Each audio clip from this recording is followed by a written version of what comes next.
Don't even ask me why I did that. I sat up and I actually had the Microsoft Edge. Once again, I didn't use Google Chrome. I had Edge.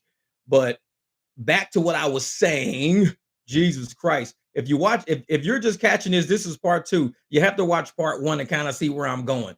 I hate when this shit happens. It irritates me. But what happened is that, man, I swear to God, every time it does it, it's that damn Microsoft Edge. I keep using Microsoft Edge, forgetting I gotta use Google Chrome. Always forget that, man. So I moved over a little bit. But the issue that I'm talking about is no, I just got a Toshiba. I don't have a MacBook. I got a Toshiba. Probably need to upgrade with some more RAM and shit. But yeah, I should probably do Foxfire because I was using Microsoft Edge and it always hangs up. I don't know what it buffers crazy. It buffers like, and it I need to just get it off my damn computer altogether because I don't know, maybe it's doing something in the background too. But what I was saying was about, how a lot of people that believed in these creators, they need answers. A lot of people need answers. You don't put something out there in the environment because, like I said, everybody right now, it's a buzz in the delivery community. It's crazy. Any channel you go to, people are talking about it, discussing it, but people are dodging it. Nobody wants to speak on it. I think nobody wants to speak on it because everybody knew what was going on and why numbers looked the way they looked. And now people's integrity is called into question now. People's integrity is called into question. And nobody likes that. When your integrity is called into question, it throws you back because then you got to prove that either you're not a part of the shit they talking about or, excuse me, or that you can really be trusted. And it's hard to say you could trust me once somebody finds out that almost everything you probably said for Lord knows how long, that the numbers weren't valid. I'm an accountant. I know what data integrity feels like. I know what it looks like. And say I chopped my last live was cut off with a USB short person. I did 2 more, no words. Cool, brother. All right, Tor. Yeah, and that's the thing though. It's like, and for people to not have data integrity in accounting, it's hard to trust the numbers when you come to a meeting and it's like these people always have revisions. They always got some excuse. They always got some kind of fucking story. I don't trust this accounting department because every time we sit down and we talk about their numbers, they got something else to say. So what up, Josh? Welcome. Yeah, Lisa's my girl. She's cool. And I tell people, man, is if you don't have data integrity, it's hard to trust what you're looking at. And I think the rideshare community spoke. It really spoke because, like I said, I'm not making this shit up. I'm gonna keep it 100 because I ain't got time to play with y'all. But when they had that big gig conference, I think there were more DoorDash creators there, more people that did delivery and DoorDash were there. It should have been called a DoorDash con, not really a gig con, because it was mainly a lot of DoorDash people trying to get people together. And so you got a bunch of people who currently, right now, won't speak about the DoorDash glitch. Anybody who was a content creator at GigCon will not speak about something that everybody's talking about. You got a question. Why is that? Why is everybody so scared to speak about it? I can speak about it freely. I mean, I didn't use that fucking shit. Even if I did use it, I'll say, hey, man, I used the glitch one time because I was getting pissed off and my shit kept dropping. And that's just what I did. I think they won't talk about it because of what they were selling. They're selling all these other apps that are supposed to help you make money in the gig and delivery industry. They're selling these apps. And how can you sell an app that you don't even have enough faith in to the point where you have to use a glitch just to help you make money? And these other app companies are sitting there like, holy shit, this GlitchCon shit or GlitchGate shit is going kind of nuts right now. It's like a lot of people are talking about it, but the people that we hired, that we sponsored, none of them are speaking about it. Because trust me, all these people, they look at drivers as a pool of money. We're all customers of apps. We're all customers of apps. We're all customers of gig content creators. We're customers. That's what we are. Either we want to tell you something or sell you something. That's the only two ways about it. I don't sell shit. I just get on here and talk to you. I make long ass videos while I drive around and cruise and shit. I don't promote no apps and sell you no fucking apps. And I tell you, these apps are raggedy as a motherfucker. I tell you the truth about shit. I ain't got to sell you nothing, but I can tell you something. So once you get into the realm of being sponsored and selling shit, that's when things can go sideways because now your sponsors are looking at you like, what's going on?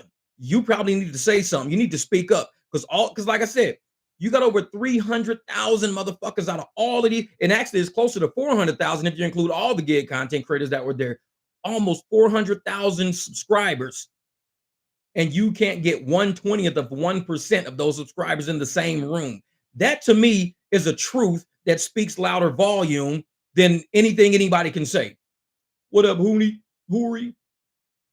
So a lot of people don't sit up there and speak about things that we visibly see because we fear, you know, having to deal with somebody's level of integrity or somebody's intentions or something like that. That's the problem with rideshare now. It is so facade. Gig work is so facade and it's so phony to a certain degree because everybody wants to be famous for delivering hot dogs. That's all we fucking doing is dropping off hot dogs and shit, picking up people from work and dropping them off. There's no fame to it. There's no glitz and glamour to it. It's hard work. It's in the trenches. It's doing shit. That's what we do. That's what we do. But when you start getting these elegant motherfuckers, these finessers that want to finesse the gig community, and hey, I got some customers for you. Everybody on my channel, I got 50,000 people, 70,000 people, 100,000 people. Those are all potential customers. What can I sell them? Don't sell them shit. Tell them shit. Say something to them. Speak to them. Because not a single one of those content creators that were at the gig conference spoke about something that is going through the whole delivery community right now. It is like a wildfire blazing through the gig community right now. And motherfuckers are sitting there like, I don't know what you're talking about. I don't see what you're saying. I don't know what you're I heard about it, but I don't know what you're talking about. Then why the fuck am I speaking about it? I don't even do DoorDash and I heard about it. I do rideshare. How the fuck did I hear about it? Because it is that major. It's on everybody's fucking channel that people were juicing their apps to inflate their numbers to give the illusion that the apps that they're trying to sell you work. That's what it boils down to. And that means the people who are sponsoring them are like, we might have to pull our sponsorship away from you because if you motherfuckers are really out there juicing your apps and not really using our app, you're really juicing it and you just not talking about it. We probably need to pull our shit away from you. We're not gonna sponsor you no more. So you need to stop wearing our shirts, stop wearing our hats, stop fucking putting the shit on the side of my car. You need to stop doing all of that shit and just go out there and drive and make money because you don't have our sponsorship revenue no more. We had no idea you was juicing your app. We had no idea you was steroiding the fucking app on your phone or whatever. So I tell was that bashing, but not even working on the app? Yeah, right. And I keep telling people, man, the gig community, it could be so much more than what it's worth. At first, it was customers and it was haters always talking down on us, saying we fucking, we ain't worth shit. We ain't doing nothing. This is all we doing. We not worth nothing in the community. When I think we're worth a lot in the community. We have a lot of valuable, skilled people that have given up our careers, our jobs, or any other endeavors just to work in ride sharing delivery, and we doing pretty well with it. We figured it out as a business and we're doing okay with it. And then you get people who start scamming the community. That's when people say, told you this shit was a sham.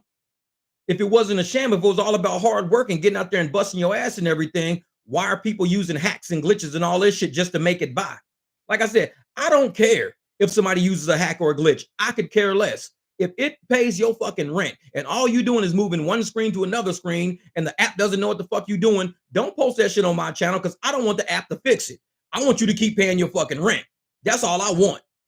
Don't be like, oh man, because the moment you put that shit out there, the apps are going to see it. They got employees and all this shit. They going to see it. And they're going to go, oh shit, we need to shut that down. These motherfuckers is using a hack. I just saw it on somebody's channel. Shut that shit down. That's why I say, talk Harriet Tubman, motherfucker. Harriet Tubman, Underground Railroad. Talk about that shit on the back end. Don't put that shit on our channels. But we got people out here who are using hacks and bots and all that shit on their phones, but they're selling an illusion because they like the money. They see all of these subscribers and all they see is dollar signs.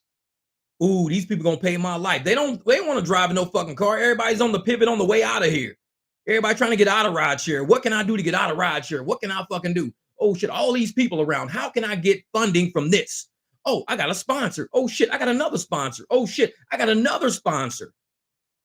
And next thing you know, you've got to keep up the illusion now. You've got to keep up the illusion of being that on that pedestal you just put yourself on. That's why I tell motherfuckers, I'm just a driver. I'm not even a fucking gig job. I'm just a fucking driver. I got a camera and a microphone in a fucking car. I don't need a pedestal to put myself on. Because when you put yourself up that high, oh shit, it's a long way down. And I think that's what a lot of people are suffering right now. They're scared of that fall down because they've been viewed so highly by so many people that just to bite the fucking bullet and say, you know what? You're right. Some shit went down. I'm going to speak on it. This is what really happened, front to bottom. Here's my fucking receipts for it. This is when I was doing it. You can see my numbers, but motherfuckers don't want to do that. Don't want to do that. Yeah, we save people from drunk death. That's right. Am I a bad person because I use a sneaker bot and I snipe all the hype speakers? Yeah, exactly. Josh, you funny, man. Hey, Torp says, hey, I appreciate that, brother. I appreciate it, brother. Feel free, man. But that's my thing is like, you don't want to put yourself up so high on a pedestal that you can't even speak about shit because the people are so low beneath you. You don't want to be down there with them again to say, actually, I don't do as well as I said I did. And I don't use the apps that I'm trying to sell y'all. I actually use the bot on my phone. I use a hack on my phone. I'm juicing my app right now. That's how I'm doing it. And you ain't even got to say that shit out publicly. You can say, hey, email me or come on my Discord or come on my Patreon. Come to a place where the employees of the app can't go so I can help y'all feed y'all family in the same way I'm feeding my family. If I want to help you, I'm going to tell you something, not sell you something. I haven't sold nobody shit because I ain't got shit to sell, but I got a lot to tell. And that's what podcasters do. That's what YouTubers do, what GigTubers do. We're supposed to look out for each other, help each other, not look at each other as pawns and prey that I can possibly get some fucking money out of if I just create this illusion. And, oh, man, how'd you do that? Oh, I did this. Buy it from me. Like you said, $80. Buy it from me. $40. Buy it from me. Subscribers are not your fucking base of people to sell shit to. These should be people who you seen suffer in these fucking streets. We cussing out the fucking apps at 3 o'clock in the morning. We out here doing this shit, digging in the fucking trenches. And the motherfucker walk in my face and tell me, I'll sell you an app that'll help you. Look at my numbers. I buy the fucking app and I find out I'm not doing no better. Why ain't I doing better? Oh, it's probably because, man, how come I'm not doing the numbers you doing and you using the app? Because they're not using the app.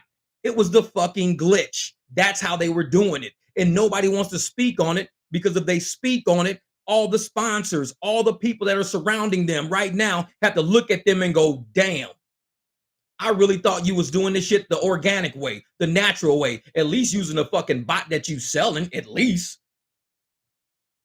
But when you get people who are out there in the gig community, seeing us as people who can possibly fatten their fucking pockets with the money we make, and we barely making fucking money, barely. Shit, I made $51 last night, came home, went to sleep, fucking woke up, did my airport shit in the morning, made $62. Took me two quick shifts just to make 100 fucking bucks. I don't use a bot. I don't use glitches. We out here organically, naturally out here lifting these fucking weights. We ain't on steroids. But you got a lot of motherfuckers on steroids right now and saying, hey, I'm the strongest in the room. Well, you should be because you on fucking steroids. We're not. You should be the strongest in the room. Because if I'm stronger than you and you on steroids, then what does that make me? Way stronger than you. But a lot of people are steroiding their fucking apps. They're juicing their apps. They're doing shit. And they're not sitting down with the community and saying, hey, in order to protect the integrity of what we're doing here in this community, we're going to be open and honest with y'all. But like I said, you can search, you said, no juice in here, 552.30. Hey, yeah. Hey, you be hitting them challenges up, brother. You be hitting them challenges up, Serge. I know Sergio be doing it, man. He be hitting them damn challenges up. And people saw me, when I was driving, making 600 a day, 700 a day, hitting up Waste Management, all this shit. Man, we was making bank. There's a way to do it. There's a way to do it. But you've got to be willing to organically get out there and learn your market and bust your ass. You can't run a quick little cheat on your app and then all of a sudden say, well, the reason why I did it is because these people that sponsor me helped me. And the people that sponsor you are looking at you now like, that's kind of fucked up. You really wasn't using our app, were you? You were really doing what all these channels are saying you guys were doing. Because you have no proof that you were using our app to do all of that shit. You were using something else to do all of that shit. And that's where the problems start occurring. It's not in whether or not, what up, driving the well? It's not in whether or not people are using the glitch. Because like I said, knock yourself out. Everybody has to use anything they can use to get ahead in this game that we play, because we know the apps are against us and fucking us over every day. We know that already. It ain't no fucking secret. But to tell people that you're not doing it, but you're rather using another app that you know you ain't using, that's selling bullshit. You're selling bullshit. And I think a lot of the community, like I said, I can't even tell you that the community is seeing through the shit. Look around you. You may say, why didn't the GigCon really take off the way it took off? There's people talking in Discord groups all the fucking time. Trust me. If you think Glitchgate just came out last week, people have been talking about this shit probably for months in Discord groups. They've been looking at these people channels, laughing at these people. They've been looking at these fucking channels going, are you serious? This motherfucker really gonna post that number? Doesn't he know we in a Discord group? We know exactly what he's doing. But a lot of them never said nothing about it. A lot of people in Discord never said shit about it. But once other people found out about it, that's when they said, you know what? We need to speak up about this because I'm tired of the fuckery. I'm tired of the gimmicks. I'm tired of people trying to sell people shit. And it's not working no more. This is not working on our community no more. Yeah, exactly, man.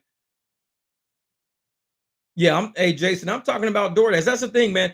In rideshare, we don't have that in rideshare. We don't have it in rideshare, but it's in delivery. And I feel bad for the delivery people because a lot of the delivery people are the ones who won't do rideshare for whatever reason. They just don't like people in their car. They don't got the car that's made for it. They're, on the bottom struggling to get up. A lot of them don't have a car that's up to date or up to code to even do rideshare with because people have to get in it and report back on it. So they just rather do delivery. So you've got a whole segment of people who are barely scraping by anyways. And they're being led by a bunch of channels that won't even just speak on something. Like I said, you ain't got to fucking admit the shit. I don't know who did what. Nobody knows who did what. It's a bunch of speculation and innuendo going on. But nobody is sitting there going, listen, we see the forest fire coming. We'll discuss the forest fire. Instead, they're pretending it's a campfire. Oh, this is a little small campfire. This is a little campfire. Ain't nothing. This is just a little campfire. No, this is major because it deals with the levels of integrity of what we have on these channels, the integrity of what we're telling people and what we're selling people. And a lot of people don't have money like that. Just like why a lot of people didn't go to the GigCon. People just don't have money like that. And they're going to end up going to these conventions and going to all these places, following all of these people who won't even speak on a topic that is very prevalent in the exact apps that they promote all the time, the ones that they use all the time. There's a conversation going on with those apps right now. And to dodge that conversation is almost like, I'm going to pretend that I didn't hear that. Why would you pretend that you didn't hear that dealing with the app that you promote and that you heavily use all the time? And it kills me why so many of the channels that have the most viewers and the most subs are DoorDash channels. It's almost like Uber and Lyft. Uber and Lyft got good channels. Uber and Lyft, they got some pretty big channels out there, but it's those DoorDash channels because I never did DoorDash. And I always said, I'm not doing DoorDash. It looks like an employee scheme to me. But those channels have so many people looking for assistance, looking for guidance, looking for why are we getting fucking $2 for fucking 13 miles? They look for guidance. These DoorDash people they're scared. I can't decline because I can't dash now. I got to do this so I can dash now. I can't be put on the back burner because I do this. Man. All right, Torp, I see you, brother. And I'm sitting there like, these are people who really, really need the assistance that bigger channels could give them if they had the integrity to give them to them. Instead, some of these bigger channels see these people and go, we got a lot of customers, y'all. We got a lot of customers. We can make a lot of money. We got people out here hungry, people that want to make, what do? Let's show them how we make money and show them all of our numbers and show them how we pumping all these numbers every day. I'm rideshare. Y'all motherfuckers see my channel. And you see me, he said, we have a few subs, brother. Exactly. I got a few, just a few, about 200,000. That's about it. No, but when I do rideshare, I show we have some shitty nights in rideshare. There's no bot that can help us, no hack that can help us. Our market sometimes is shit. The fares are shit. The frustration kills us sometimes. That's just what it is. It's the truth. And we put the truth out there so we can show that we have integrity.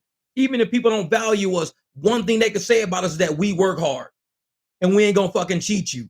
We get cheated by the apps. I be laughing at this whole tip shit now because I know we getting ripped off.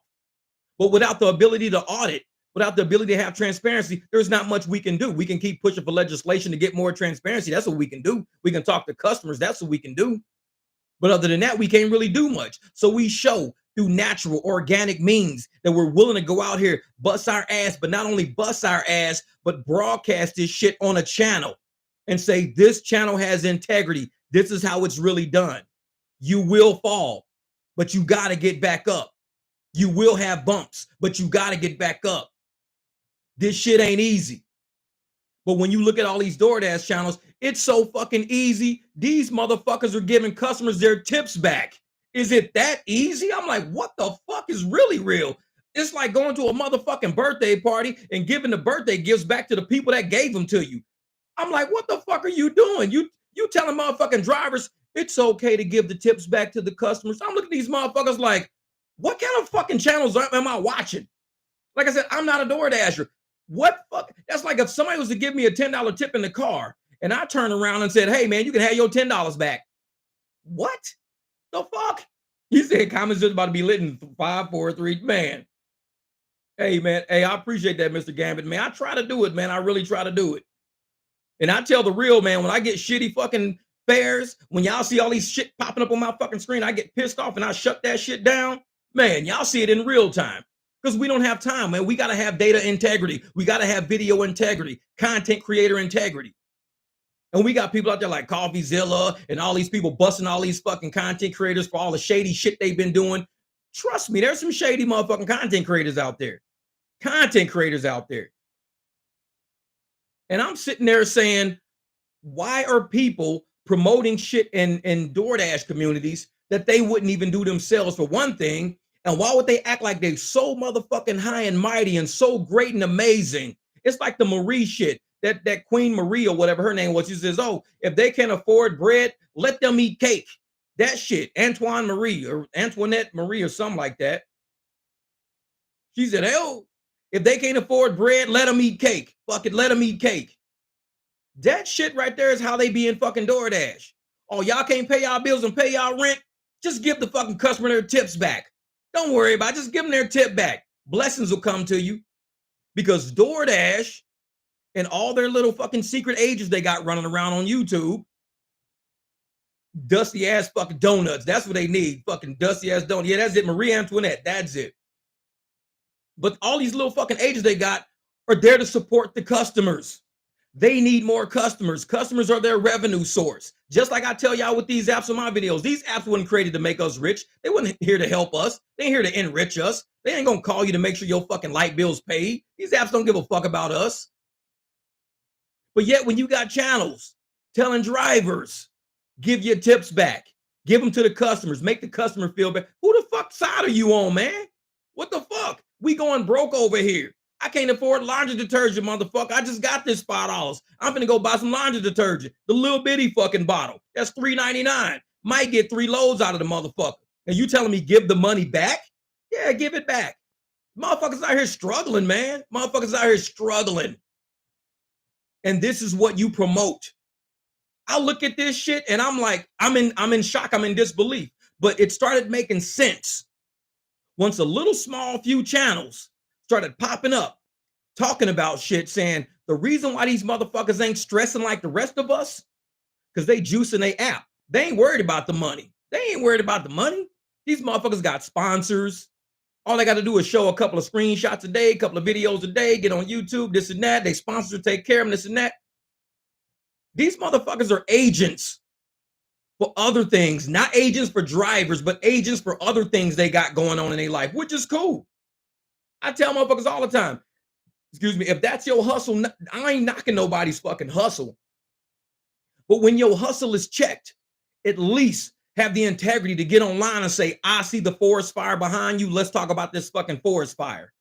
Don't be like, oh man, it's just a little campfire. Somebody just struck a little match. It ain't nothing major. It ain't nothing big. No, it's pretty big. It's pretty big. Because I guarantee there's going to be a lot of Door Dashers. Once they patch that fucking glitch up, a lot of Door Dashers are not going to be Door Dashing no more. They're going to start doing Uber Eats more, Spark more, Instacart more. You're going to see it. They're going to all start doing different shit. You're going to rarely hear about it because without that fucking steroid in their phone, they just as strong as the rest of us now. You suffering with the rest of us now. You don't got them steroids no more. You can't lift that 100 pounds no more. Now you down here lifting 50 pounds with the rest of us now. Them steroids had you juiced up pretty good. And you was like, damn, I could do this shit. Once you lifting 50, you're going to kick that app out like the rest. You're going to be frustrated with that app like everybody else. We all frustrated. We all mad at this fucking app. And that's what we mean by integrity and being a community and being a union with drivers. You can't put yourself so high above fucking drivers that you don't even see what they seeing. You don't even feel what they feeling because you so high up. You forgot what it feels like to have to decline shitty orders because you got a glitch on your phone. You don't know what it feels like to get constant requests of shitty orders. You don't know what it feels like to bust your ass all fucking night to get $62 fucking dollars. And you like, I got a bill coming up. I need to get more than $62 fucking dollars. I got a bill coming up. A lot of motherfuckers forgot what that feels like. They got out of touch. And that's why when you get 300,000 fucking subs and you promoting the conference you going to on all these motherfucking channels and 60 people show up because only 60 motherfuckers is the only people you could touch. You out of touch with 99.9% of the motherfuckers on your channel. You out of touch. And like I said, I didn't make that shit up. Y'all can go look at that shit. I didn't make that up. So can't nobody be mad at me. I didn't do shit. All I'm doing is realizing what's going on around me. And if you want to be mad at me for realizing what's going on around me, that means you got to look at your fucking self because you're creating that world. When you create that world where people don't have that integrity, they don't see that integrity in you no more. That's some shit you created, nobody else. And you can abate that negativity about you by speaking on the forest fire. We see the forest fire. This is why it's a forest fire. But I think nobody's going to speak on it because when you got sponsorships, when you have people who are using your likeness and your channel to fund their business. Thank you, Jason. I appreciate that, brother. My man. When you got people who are sponsoring your likeness, your image, your channel, they want to make sure that they got involved with somebody that owns some sneaky shit. Because if they find out, man, we with somebody on some sneaky shit, none of these subscribers gonna believe a fucking word they say now. This motherfucker can't sell our shit now. Because how you gonna sell our shit when you weren't even using our shit that we found? You was using something totally different that you won't even speak on now. You gotta fucking clean shit up. You've got to clean shit up. When you are a major player in the game of gig apps, the gang of apps that hack into gig apps, when you're a major player in all of that shit, you got to stand your ground. You can't just fucking act like today is a sunny day and it ain't really raining outside. No, motherfuckers, thunderstorming outside. There's lightning and shit crackling around you. Motherfuckers is all pissed off and shit. Motherfuckers sitting around like, wait a minute. So you telling me the whole time we've been struggling like a motherfucker and you've been giving us all this advice and telling us about all these apps and shit. Thank you, Ray Hoorie. I appreciate that, brother. I be trying to keep my eyes on the chat. So the whole time you've been doing this, you've been doing something else. That's integrity. That's integrity. That's misleading fucking people. And that shit ain't cool. And I'm not saying people are misleading people, but I'm saying you could always clear that shit up. It's easy to clear that shit up. It's just talk to your people. Talk to your fucking people. Put the shit on your channel. Talk to your people. Because there's too many channels out there and too many people talking about this shit for it to be invisible. It's not invisible. A lot of people see it. And for me, a content creator, to sit there and see what's going on and know who all this shit is about. I know who it's all about. I know who it's all about. And to go to those channels and to not see them even speak on it. One motherfucker spoke on it. One motherfucker I know spoke on it. Welty spoke on it. Welty has integrity in my opinion. And whether you like Welty or whether you don't like Welty, this motherfucker will stand his ground. He will say, I'm not involved in that shit. I bust my ass every fucking day like the rest of you motherfuckers. I'm broke. I'm struggling like the rest of you motherfuckers. Do not put me in that shit. This is my fucking app. This is my AR. This is my completion. This is what I make. This is how I do it. This motherfucker spoke on it. He ain't running from nobody. This motherfucker don't run. He don't try to attack people, even though people tried to attack him. People tried to attack Welty. Welty didn't attack nobody back. Welty said, I'm going to stand on my integrity. You can say what the fuck you want to say about me. I'm going to stand on my integrity. I'm going to stand on my channel. Welty, U-U-E-L-T-E. If you want to see his channel, U-U-E-L-T-E. And I'm sitting there going, why are people not sitting there and just speaking on it, not attacking the fucking people that are trying to attack you? All they're saying is, we believe this is going on. We think we got proof that this is going on. This is what we're going to tell everybody what's going on. And all you got to do is say, that shit ain't got nothing to do with me. This is my numbers. This is my shit. But no, it's not even about that, man. Like I said, I can't even say if Pedro did it or not, if Bentley did it or not, if anybody did it or not. You can't say who did it or not if you don't really know who did it. I'm just saying, if numbers aren't there to prove something or proving another thing, you have a whole fucking platform. You got a whole fucking platform that you cannot even ignore. A lot of people standing here on your platform going, we're seeing this all over the gig community. For you just to walk off the fucking stage and shut the curtains while people are asking a question, that tells me something. I don't know what it tells anybody else, but it tells me something. It tells me something. No, he ain't trying to coattail, man. I think, a lot of people don't understand that this is real fucking money, real families involved, real kids involved, real husbands and wives, real sisters, real sons and daughters are involved in the gig economy, real fucking people. A lot of times we see shit on these fucking screens all the time, and we see people as dollar signs. We see people as potential that can give us shit. It shouldn't be like that. Everybody out, like motherfuckers be like, man, you talk to everybody in your chat. You talk to everybody on your channel. You answer all questions because you motherfuckers are people. Why would I ignore you? You're on my channel. You walked into my house. If I see your comment, I'm speaking back to you. You in my house. Nobody walks in my front door and I just watch those motherfuckers walk through my living room without saying shit. They walk by and say, hey, Jeff, how you doing? Great day. And I just look at them like, no. If you say, hey, Jeff, how you doing? Hope you're having a great day. I hope you're having a great day too, man. This and that. I speak to motherfuckers, man. I speak to people. And that's what our platforms are. It's for us to give a voice to the community of rideshare. But not only that, to give a voice to ourselves and who we are and what we fucking stand for. And if you stand for something solid and you know you're standing on something solid, ain't none of this shit hard to do. None of it's hard to do. People make it hard to do when they put themselves in a situation that they can't get the fuck out of. And that's why I tell people, like, even when I said something, I said this on one of my other videos. My mom always told me, Jeff, if you ever do a crime, do it by yourself. Don't even tell nobody you did it. Because motherfuckers are going to talk to somebody else and they're going to talk to somebody else. Now 10 people know what you did. Now everybody got something over your head now. So you can't even say shit. Yeah, that's Welty's channel right there. And this is what I always tell people. If you're going to sit up there and tell people you're a certain way and this is who you are, you got to be that shit in real life, not just on the internet. You got to be that shit in real life. When people see me in public, I'm touchable. I give people hugs, pounds, what's up? I sit and I chat with them and shit. I'm not that incredible as a fucking person. I'm not that important. Really not. I just drive around like everybody else. I just have a fucking channel. That's it. But on this channel, you're going to see me. I don't have to fake it for no fucking body. Even when people wanted me to fucking fake it.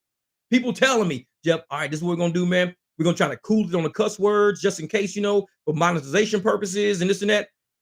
I said, cool it on the cuss words for monetization purpose. So I could be demonetized just for cussing? It was like, yeah. I said, well, fuck these motherfuckers then. I drive every fucking day. People fuck about monetization. Fuck them. I drive every day. I'm going to say what I want to say, how I want to say it, making the videos I make. And if you don't like that shit, I don't gotta be on your channel, your podcast. I don't gotta be on shit you gotta do. And guess what? These motherfuckers was like, we gonna still monetize you anyways, Jeff, because you're an interesting motherfucker. And I'm like, so I told him, I was like, dude, YouTube don't say shit about me. Every video I fucking put out has a green dollar sign next to it. I'm just waiting for the day that all the motherfuckers turn red. I drive anyways. So it's like I'm driving any fucking ways. So it's like if they all turn red, they turn red. It's not gonna be the end of my fucking world. But I'm gonna stay who I am, and motherfuckers don't like me. Because they go, well, because for one, I think people thought they knew YouTube, and because everybody wants to be a know-it-all. Oh, well, if you do this, this is going to happen. If you do that, that's going to happen. If you do, I'm like, I don't give a fuck. Well, they're going to demonetize you. Cool. I ain't had YouTube money all my whole motherfucking life. I'm 50 years old. YouTube ain't never paid for shit. I fucking ran track, had a scholarship. I fucking worked, bought my own cars with my own money and shit. Give a fuck. YouTube was like, well, we'll just keep monetizing you. Just keep doing what you do. I was like, all right, bet, whatever. He said, you should play yourself in a movie. It's funny shit. Jeff Watts starring Jeff Watts. Fuck that shit. No, man, I don't think so, man. I don't think, like I said, Pedro, he wasn't riding coattails and stuff like that. I think a lot of gig tubers out there, because I said this shit last year, man. A lot of these gig channels, the energy has to change. The energy has to be more real. It's got to be real. We got to start looking out for drivers. Stop thinking we're more important than who we are. Everybody's delivering the same bag of fucking chicken. Everybody is. Ain't nobody not. I can't walk into motherfucking Circle K and go, hey, man, I got a delivery for such and such. I got a YouTube channel. They're going to be like, cool, the bag's over there. The fuck my YouTube channel got to do with shit if I'm delivering fucking food? They don't give a fuck about me. Go to McDonald's. Yeah, man, I'm here to pick up for Sally. They'll be like, I'm like, and I got a YouTube channel. I'm like, cool, the bag's over there. Give a fuck about me. And so I tell people, you got to stop getting lost in this shit. Thinking just because your sub count is growing, your view count is going, that you have to change to be something that you ain't. You don't got to be. And I think that's what caught up with a lot of motherfuckers. Because people are going to change this whole video that I'm making or any other video. Yeah, exactly. He said, Jeff, you ain't shit, man. I ain't shit. Go pick up that motherfucking chicken bag. You ain't shit. Get your motherfucking ass out of here. I got another motherfucking chicken bag to make. Get out of here. Deliver that shit on time. Fuck that. And see, and this is the thing, man. I tell people, if we can't just be who we are and be out here in society, understanding that everything we do on these channels is going to become, hey, thank you, Lisa. I appreciate that. Thank you. Yeah, exactly. The bigger the channel, less personal. And a lot of people don't understand that, man. It's like you have to be able to walk out the house and stay you. When motherfuckers meet you in public, you got to stay you. We got to keep these channels about drivers, and too many of these channels has gotten so big, it's become about the content creator. They forgot what the channel was even about. Everybody started with no subs.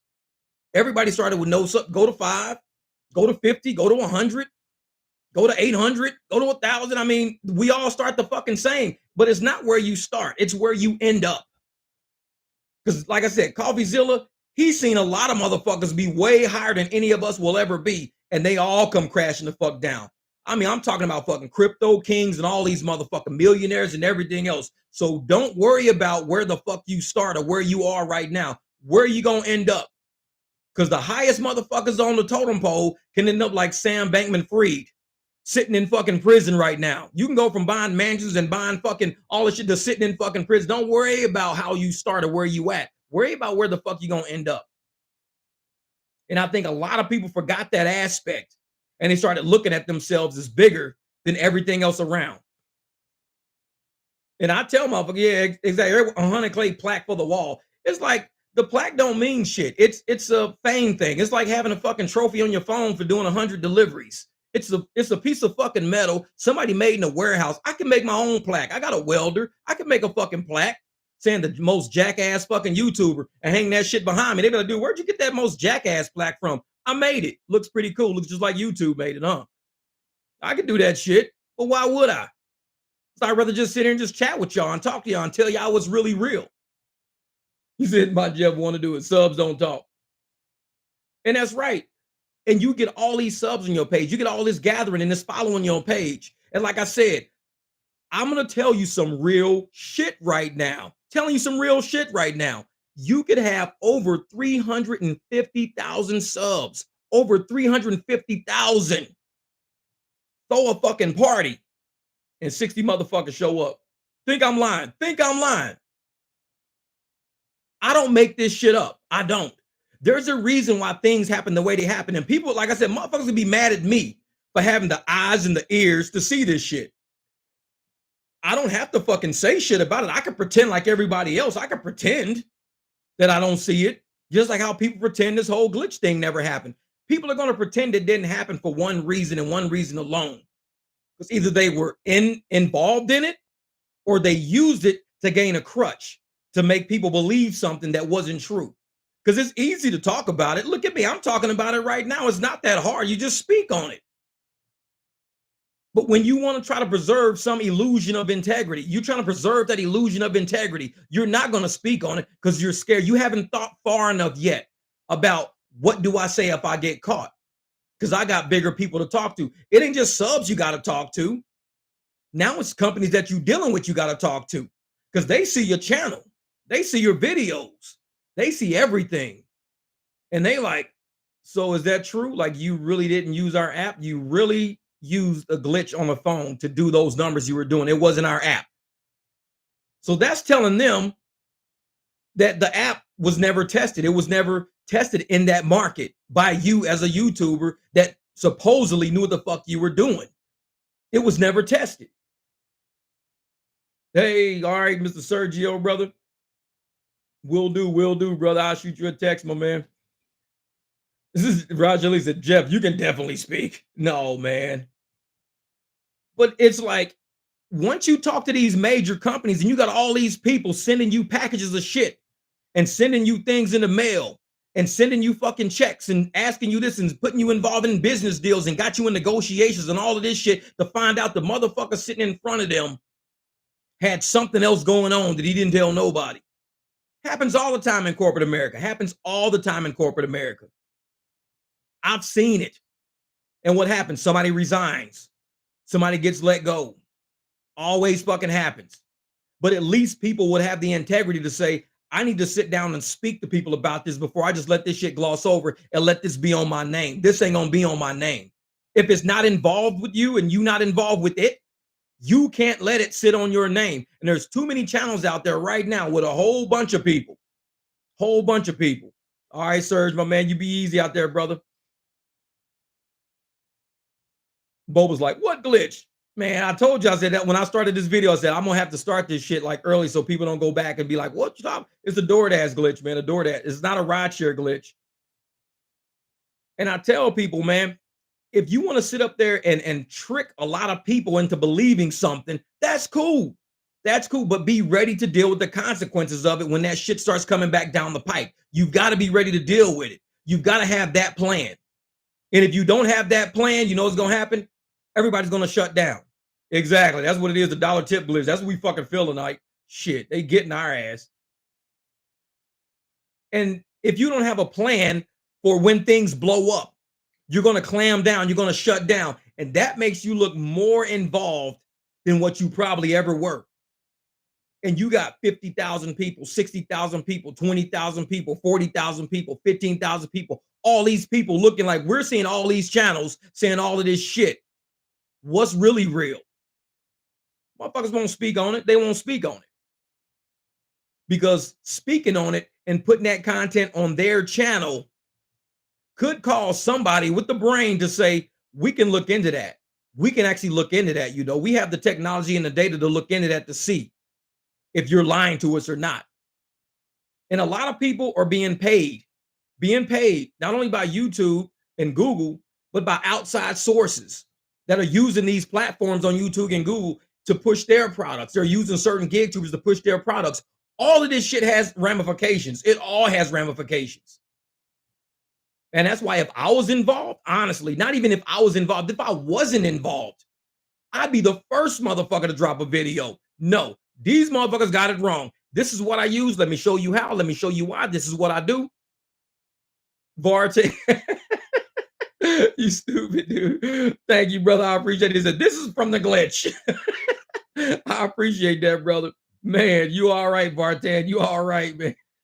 You funny. That's funny. He said, this is from the glitch. But it's real shit though, man. And that's why, you know, when we come to the rideshare community, we got to look at everybody as who we are. Because when I clean that motherfucking car outside, I don't have a staff. When I gas that motherfucker up and I'm driving down the street picking people up, I don't have a staff. It's me. It's me making money so I can feed this family and shit and feed my dogs and do things. I got to fucking clean my car up, pay my fucking bills. Everybody's got to pay for fucking bills. Thank you, Thomas. Jeff Thomas Black. Thomas is his dad's name. Ask me how I know. No, I'm just kidding. Jeff Thomas Black, my man. I appreciate that, brother. Much love, my man. And Jeff Thomas Black was one of the original ones, the originals, the actually original who saw this wildfire starting. He saw what was going on and he said, wait a minute. If this is really going on, let me tell you about the implications of it. And it's not that Jeff Thomas Black is not looking for fame. He's a small channel. He's not looking for fame. He's not looking for, you know, a podium or nothing to speak on, nothing like that. He just wants to let people know, hey, watch who you fucking listen to. And I've been saying that shit on my channel for the longest time. Watch who you listen to. Because a lot of motherfuckers will sell you shit that they won't even buy themselves. Watch who you listen to. And Jeff told you, man. Jeff Thomas Black told you. These guys are looking at all their subscribers as potential customers of them to sell some shit to, but they're on the back end doing something completely different, giving you like inflated numbers and bad numbers, numbers that don't have a lot of integrity. And it can easily be disproven. I mean, you got somebody like, you know, and this is what they're going to say. A lot of them are going to say this. A lot of them are going to say, well, that channel's too small for me to worry about. It's not about the fucking channel. It's the topic. It's the topic. And they're going to fucking try to gaslight your ass. Oh, that channel too small for me to worry. Oh, he's a little channel. I don't worry about that shit. That's just little. That's not. No, but what about the topic though? Is that not a big topic? Is glitching an app and lying to people not a big topic? Is that not a big topic? And that's kind of like what made me, because like I said, I didn't say shit about it. I've been knowing about this shit all week. I ain't say a fucking word about it because I'm researching and I'm looking and I'm seeing how far does this shit really go? How far does this shit really go? He said Jeff made money from the glitch. Yeah, exactly. Man, I have no money and I'm giving this guy $10. Thank you, Jeff Thomas Black. I appreciate that, brother. You all right, man. You all right, brother. He says, hey, and somebody said that shit a long time ago. I remember that shit when I was in church. It was saying something about if a man had $1 million and gave you 1,000, it's less valuable than a man who has $10 and gives you 10. That $10 is way more valuable than that 1,000. Because sometimes people give you when they don't got, and that means a lot more. So I appreciate that, brother. But as I was saying, it was like when Jeff Thomas Black was explaining on his page how things were working and letting people know that it's the topic at hand is what the problem is. A lot of people don't care whether or not somebody used the glitch. Like me, I don't care. I really, honestly, I wish the glitch was never exposed to everybody. I wish it was talked about, but never exposed because people could probably use it to help themselves. Once you find out there's a way to make more money, use that shit. That was my stance on it. Like, talk about that shit in the back room. But the fact that people talked about it, that was one thing. Then to actually see how it worked was something totally fucking different. And I was like, that's pretty complex. That's not an accident. That's pretty complex. Jeff is the one controlling the DoorDash glitch. I set the glitch. Motherfuckers like, shit, I'll be up all night driving around trying to glitch these fucking phones out. No, but when you're sitting there talking about how this all went down and you see how Jeff Thomas Black laid it out, it's open for discussion. The floor is open for discussion at that point. All of these GigTubers, all of them, every single one of them, they all have a platform. They all dodged it. They all dodged it. I don't know if they dodged it because they were using it or because they know somebody that was using it and says, I don't want to like say some bad shit about it, knowing that that person's my friend. So I can't say shit because that's my friend right there. But you got this whole pot of people, a whole pot of fucking people who were sitting together at this fucking cafeteria table, this little 7th grade fucking cafeteria table. You got this whole pot of fucking people who know something and ain't none of them saying shit. But the whole cafeteria around them is talking about it. The only quiet table in the whole cafeteria is that fucking table. Everybody else is talking.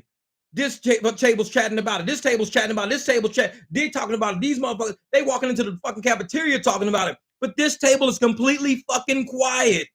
Does that not strike you as weird?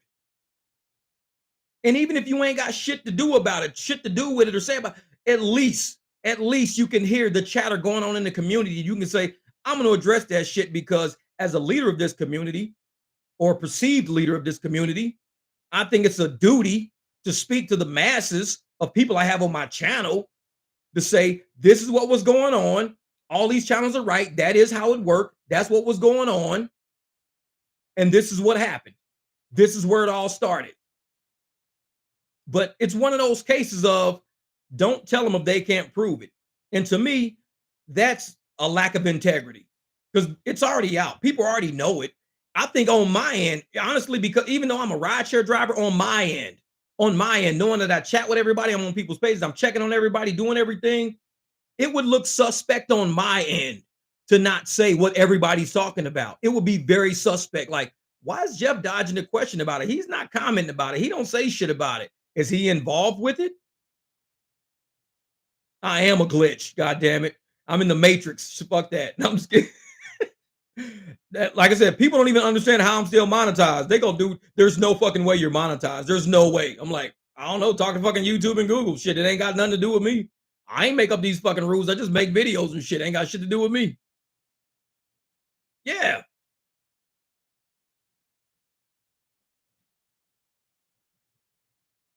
What I so Jeff says Jeff's turned you down multiple times to be on the show. He can't handle it. Says Uber G, you're a real one, but have ignorant people around you. And Pedro, I'll tell you about that. People, I think channels are around other channels. I don't really think like we're like in personal relation, like around people. Like I don't know these people's names, phone numbers. I don't even know what cities these people live in. I don't know. I just know shit pops up and people start linking channels together through like the little hashtags and shit like that. So you kind of follow a trail of things. And when I'm looking at something, I'm going to follow a trail of things. So people see me following a trail and I'm asking questions and I'm giving my insight on certain things like, okay, so why is this? Why is that? So I think people think I'm involved with so many channels. I've been a biker for 25 fucking years. I've never joined a motorcycle club. In 25 years, we got some expensive ass bikes. I've never joined a bike club. Nobody can ever say Jeff was in our group. He was in our club. I might ride with people every once in a while. We went out to West Virginia and rode one time, went out to Virginia, rode for like 8 days out there, ride around Vegas. I rode all through Missouri and shit back roads. But when you ask me, well, what group are you with, Jeff? I just wake up and make fucking pancakes. I just do what I feel like doing. I'm not really with a group, but I'm with the truth. And I like when people say, hey, this is what's going on. If you don't believe me, look into it. So I start kind of digging around, looking into it. I'm like, oh, okay, this shit's kind of weird. All right, this is kind of weird. What up, Charmander, my man? And I tell people all the time, if I'm seeing things, see, that's the thing. And Pedro is telling it to Jeff Thomas Black. He's saying you can't just slander people and not show proof, period. And that's why I say I can't put it on one person or I can't put it on anybody. All I know is that there's a group of content creators that have a platform that they can speak on it about. That's about it. Who's using it? Who's not using it? Who knows? If it's somebody who's been sponsored by somebody and that's why they can't speak on it because the sponsor might say, well, shit, we thought you was using our motherfucking app and the whole time you was using a glitch. I mean, there's a lot of speculation you can have about why certain people aren't speaking about it and why other people are freely speaking about it. And some people won't speak on it at all for whatever reason. They just won't. And I think the topic itself should be discussed because, like I said, in rideshare, we do things a little differently. I know a lot of us, we look out for each other as drivers. And I say that because you go to the airport or you go to Circle K's, you sit around, people are telling you different things about the app, which will help. Say, hey, man, what you want to do is move this over here, put this shit on Connect, turn off UberX, put this on Uber Pet, move this over here, put this on delivery, move it. They're always telling you different shit of what to do to help you make more money. They don't put it on YouTube. They tell you at the fucking gas station when they find out you're a driver. They check in with you right there on the spot. Oh, you a driver? Yeah. Do you know about this? I'm like, oh shit, I never knew about that. Yeah. But when I sit up there and I see certain people doing certain things on YouTube as far as putting that glitch out to the public, that to me is scary. I think that's scary because one thing is that And I think Thomas put that out there. Not Thomas, not Jeff Thomas Black, Thomas Schubeck. He put it out there. He has to be careful that DoorDash doesn't deactivate him for glitching the app. And they have proof that he's glitching the app because he's doing it right on his channel. If I'm ever doing a crime, if you ever see me rob somebody, I'm not going to videotape myself robbing somebody. I'm just not doing that. I'm not going to videotape myself stealing from 7-Eleven. Just not going to do it. I'm not going to videotape myself going 180 miles an hour down the highway. I'm just not going to do it. There's certain things I won't record myself doing. Because if anybody wants to say, hey, you did that before, I can never say I didn't if I videoed myself doing it.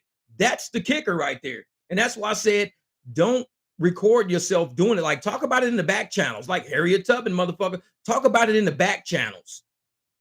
But when you bring it to the front street and you actually physically do it on screen for all to see, that's engineers, employees, executives, everybody seeing this one person do it. Not only can they deactivate you, but any other app you deal with could be put into a database that this guy is an app hacker. He likes to use little hacks and shit that go against the inflate his numbers and have like data that doesn't have integrity. They could do that. They could do it. So I would talk about the hack all fucking day, but I wouldn't show it on my phone, and definitely I wouldn't record that shit and put it on the screen. I wouldn't do that. No. And Torp said that shit. He says no, and yeah. And see, that's the thing though. If Jeff Thomas Black, he's a very analytical person. That's one thing about him. He's not fancy and has all this flair and shit like that. He's very analytical. You can see he's very well studied, and whatever he talks about, he's looked this shit up. So he's not gonna gaslight you and blow smoke up your ass. I don't think he'll do that. But he'll give you some good scenarios to kind of run through your mind, and it kind of triggers, inductive reasoning and deductive reasoning and kind of thinking things through like, okay, so why is that? Why is that? And that's why I came to the point that I came to of why are people not speaking about it? Why are the people that held, and we could call it the DoorDash conference. It wasn't really a gig con. It was mainly DoorDash people there. Honestly, when you think about it, all those channels promote DoorDash because DoorDash is a app that if you use that hack, you can easily be a top dasher and you can easily do whatever the fuck you want to do. You can easily do that. And everybody's proven it. You could do it. People have proven it. You could do it. You could dash anytime, make all the money you want, decline all the shit orders, get all the good orders. You have no fear in your soul if you can do that glitch. There's no fear in your soul. And I think that's why a lot of people are upset because of the level of almost arrogance that a lot of these people were putting out there. A lot of the arrogance that people were like, yeah, I do what I want to do. I could do this and I could do that. And I'm like, can other drivers do the same thing though? Like, we're all drivers. And I tell people all the time, I went to Uber Legal. I posted a video of that shit on Uber Legal showing exactly what Uber says about deactivation and acceptance rates. It says nothing about it.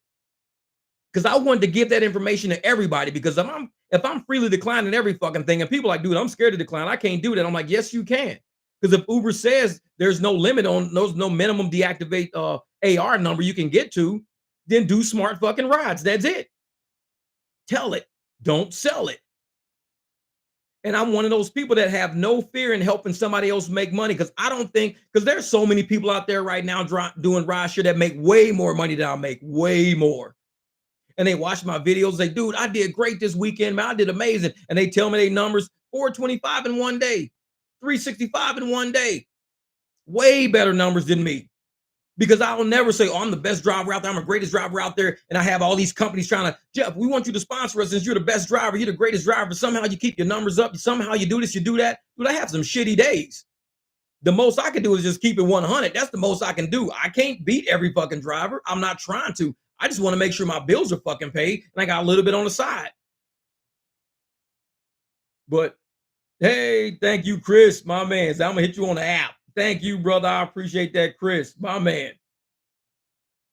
Yeah, and Pedro's right. You can't slander somebody, say things about somebody, and then not want to back that up with something. I mean, I believe, especially because people are putting out so many videos about it. If you can stand on what you're saying, if you can stand on what and you believe in what you're saying about Pedro or anybody else, you should be able to say, I'll do this. Let's do it. Let's go. Let's do a live. Let's go, Pedro. Let's do a live. But if you can't stand on it, you're going to seem almost suspect, like you just wanted to create a fire, but you really don't want to. You don't have that smoke. You don't want that smoke. You created the fire, but you don't want that smoke. Kind of like that. No, yeah, a lot of people don't hate Pedro, man. Yeah, you got to have proof to back up your claims. Thank you, Jeff Thomas Black, my man. JTB, my man. I appreciate that, brother. And yeah, you gotta sometimes have somebody willing to say, I'm willing to sit down with you and let's debate this shit head up, head up. Because if you only hear one side of the story over here with all the facts over here, then you hear one side over here, or maybe you don't hear nothing or this and that. You don't have the full blown discussion. And that's why we have debates. People have debate teams, they have presidential debates, they have governmental debates. People have debates so you can actually in real time ask questions in real time. Because if I have something that I'm gonna say about you and you can refute that claim in real time right in front of me, I have to now change my opinion now in real time. I can't go backwards and say, oh, well, I know you got proof and you sitting here in front of me with the proof, but I'm not gonna change my mind. Then that means you weren't looking for proof then. You weren't looking for proof. And I think a lot of people in the rideshare community, especially the delivery community right now, they need that affirmation that we still have content creators out there looking out for their best interests, doing the best we can do with the information we put out. If we're putting out good information and we believe in the information we're putting out and we believe it has integrity, we believe using these apps like Para and Solo and Maximo and all these, we believe all these apps really work for real, then we would show us using them. We wouldn't just show a screenshot of an order I took. Hey, I got this order on Maximo. Show the screen because everybody can screen record. It's easy. Everybody can screen record. And so when you show the people on your channel who you're trying to influence, because like you're an influencer, Pedro's an influencer. When you're showing people that you can influence them to do something, you can show the full gamut of it. It's kind of like a shooting coach. Let's say a basketball shooting coach wants to influence people on shooting better. He's not going to just tell you how to shoot better. And you're not going to just see a basket going through the hoop and go, hey, see that? I just made that shot. But you never saw him shoot it. You just saw it going through the hoop. No, you sometimes have to show from beginning to end. Just show the process. And a lot of times when I'm doing my videos, when I'm out driving and everything, I'm just showing the whole process because it's too much to explain sometimes why I do things the way I do. So as I'm driving through the streets and everything, I'm talking to people, telling people, I'm picking up people, I'm making up nicknames for their ass. I'm just cruising. And then if something goes bad, if I got to cancel somebody, I'll tell them why I'm canceling. If I'm in a busy area and I cancel without, people say, well, why is your cancellation so high, but you're not getting dinged? Well, I'm showing you all the time I'm canceling. I cancel and I move on. I don't cancel and that person's phone follows me. That's what I think the apps don't like. They don't like when you cancel and now that person's phone is in your car. They don't like that shit. But if I cancel and leave their ass where I'm at, the app is cool. The app is like, okay, he didn't do a cash ride because that motherfucker's still standing in the same place. Jeff's gone. And I believe that, which is why I don't have a problem canceling. At some point, that shit's going to catch up to me. Yeah. And yeah, at that point, you become a public figure. That's right, Dom. You become a public figure at that point. And if you are a public figure and you're silent on an issue, the public sees that silence as being a very loud statement. And that's all I was saying from the get-go. When I'm like I said, I can go through all these channels. I can see it all in my motherfucking, like all over my YouTube homepage and all this shit. Everybody talking about it.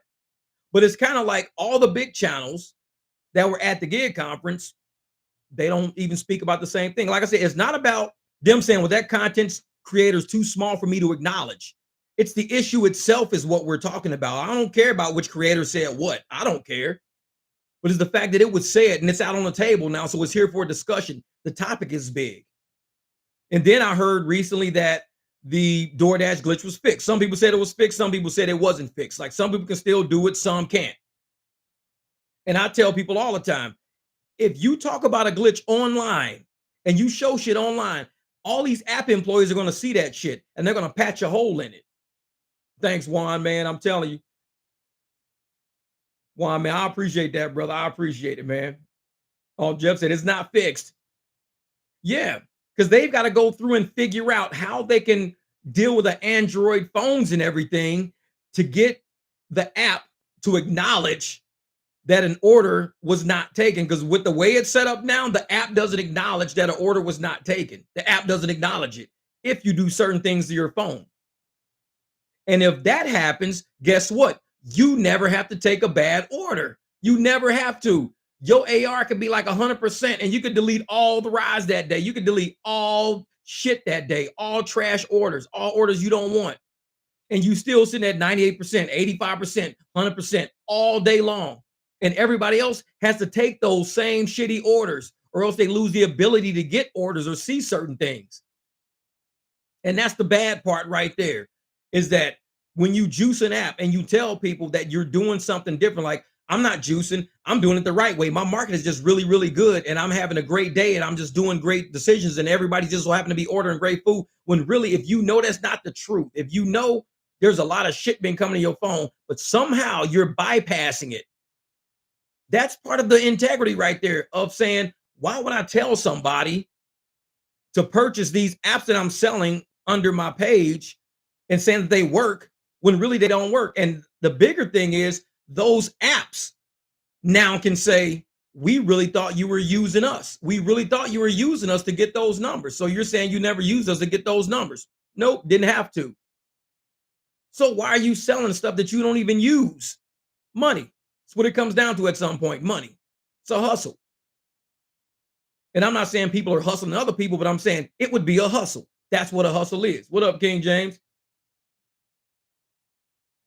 And if you hustle people, and now you're starting to be known as a hustler in the rideshare community, not really a public figure of integrity, and people can trust what you say and believe the numbers you put on your screen and the things you say on your screen, your videos start lacking value. Your content starts lacking value. It becomes more of a show where people just watching to see the train wreck at that point, but they're not really going to pluck any information because they don't trust the information. They're not going to say, oh, well, I know this shit to be true because I do this all the time and it actually works or whatever. I use Solo, I use Para, I use Maximo, I use these apps, and that's true. It does really happen like that.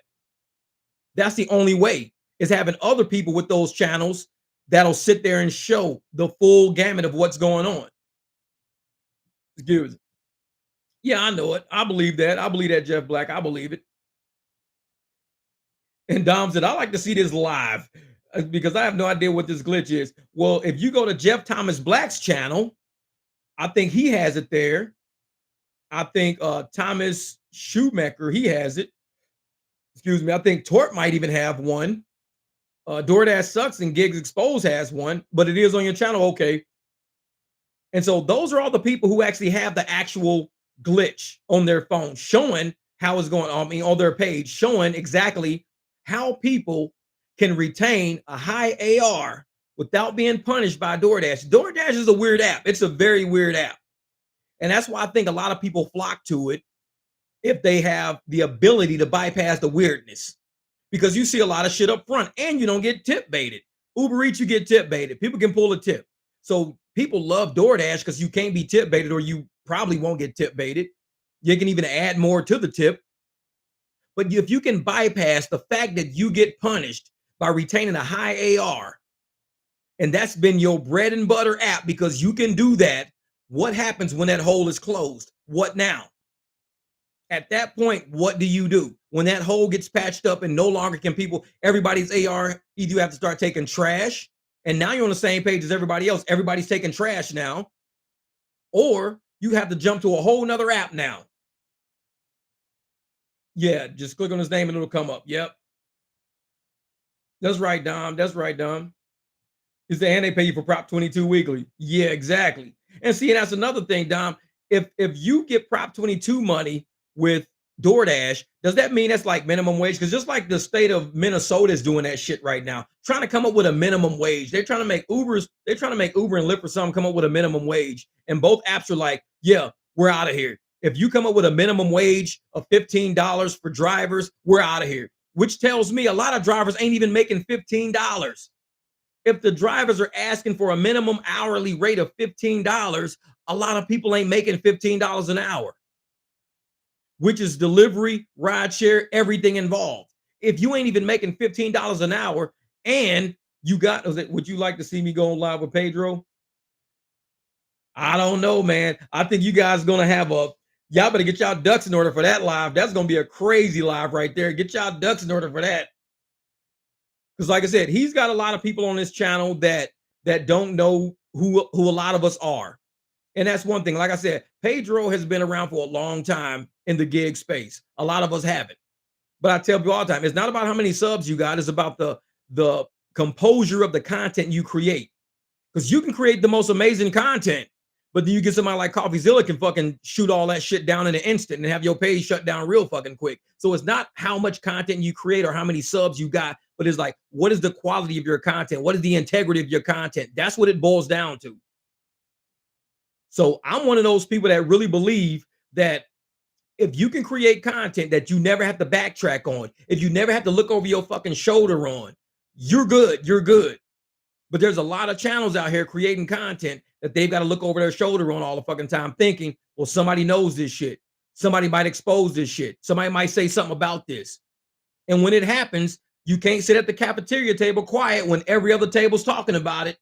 If every other table is talking about it except your table, that means some shit's going down at your table. To tell everyone it was the dasher of, I told everyone they top dasher was fake a year ago. Yeah, top dasher is hard to achieve, especially with all the fucking garbage out there. It's hard to achieve in this market. So to see people being top dashers, especially the group of content creators that were brought up with the glitch, those people have to answer to all of their subs and all the people around them saying, you made us believe that you were really out there busting your ass like the rest of us. And you were telling us you were doing it by using this app Solo or using this app Power or using this app Maximo or whatever. You told us you were using those apps when in reality you weren't. And you had me buy that app or download that app or sub that app or do whatever to that app. And you were never using that app. You were doing something different. Those are the people they have to answer to. So it ain't to gig tubers like me. You ain't got to answer to me because I told you already. I don't care if you use the app, the glitch or not. I could care less. I tell people, if you got a hack or a glitch, keep that shit to yourself. Make your money. Don't be talking about that shit in channels where they close that shit up and now you can't make money with it no more. Because the moment you talk about that glitch publicly, you got all engineers and all employees looking at that shit going, hey, we need to fix this. I just saw on this channel, this is what they're doing. We need to fix this. But like Torp and Jeff said, it's going to be very hard for DoorDash to get with Android to fix that patch. Because there's something with the apps, like in your back end of the back door of your apps, that has to occur in order for DoorDash to continually say you declined a ride and to have your AR go down. Currently, you can decline rides and your AR either stays the same or it goes up. That's right. You decline and your AR goes up. You're at 80%, you decline, it goes to 81. You decline, it goes to 82. You decline, it's at 85 now. You keep declining and it just keeps climbing up. And that's once you become top dasher. That's when you can dash now. That's when you can make all the fucking money you want to make now. And you can rip and run through the city, go to any zone, do all this crazy shit, do all this stuff. Because you were juicing your app to be able to do that. When other people are like, why in the hell do I gotta keep declining orders and I gotta keep waiting? I gotta set a schedule and I can't make money and my ship just sucks. And there's a lot with it, a lot. And I'm telling you, man, a lot of what up, Gig Wise, my man. There's Tim out there in St. Louis. So and I tell people, man, there's people out there who are upset, and I understand why they're upset. We as rideshare drivers, we're not upset because we don't really use DoorDash. What we're upset at, I think, is from a standpoint of content creation and people going, are these people all selling us a load of bullshit just for content, selling us bullshit for likes and views and shit? And I tell you, not everybody's like that. Because I tell people, man, if you're going to be in this space of podcasting or YouTubing or GigTubing or whatever it is, be you. Be able to walk out that fucking door every day and answer questions. Because the day you shut down and you can't answer questions about what you posting on the internet, that's the day you're going to be exposed. And a lot of people right now are doing some crazy ass exposing of an issue that was happening with one gig app, just one app. And a lot of people don't want to talk about it right now. And I think that's what upsets a lot of us. That's what upsets a lot of us. It's like, you know, we're content creators, man. We stand on what we talk about. We stand on what we talk about. I mean, I show, like you said, we show everything in our apps as we drive, because we would like to help people make more money. We put ourselves in this position. Nobody asked us to create a channel. Nobody asked us to get subs. Nobody asked us to even, create content. But when you start down that path of life, make sure you can stand by that shit. Because if you can't stand by it, there are other people out there looking to expose it. Like I said, look at CoffeeZilla. His entire channel is based on exposing people for bullshit. That's what his channel is based on. And a lot of people, especially other gig tubers out there who are doing it naturally and organically and feel that, they're spinning their fucking wheels in mud. They can't get traction. What the fuck is going on with these apps? Blah, blah, blah. But you got other gig tubers like, oh man, this is so amazing. It's so great. We can actually give fucking tips back to fucking customers. We're balling out of control. Hey, you gave me $5. Here's your $5 back. You gave me $3. Here's the $3 back. It's like, what the fuck is this? And people are selling that illusion for a reason. And we need to know why. Why are you selling that illusion? You can't say to be nice to customers. No, we're nice to them because we brought them their shit. Already drove across town. That's nice. I drove through rain. I drove through snow. I sat in traffic. I hit some potholes. That's nice. I don't got to drive their shit all the way to them, then pay them for allowing me to bring it to them. The fuck kind of shit is that? And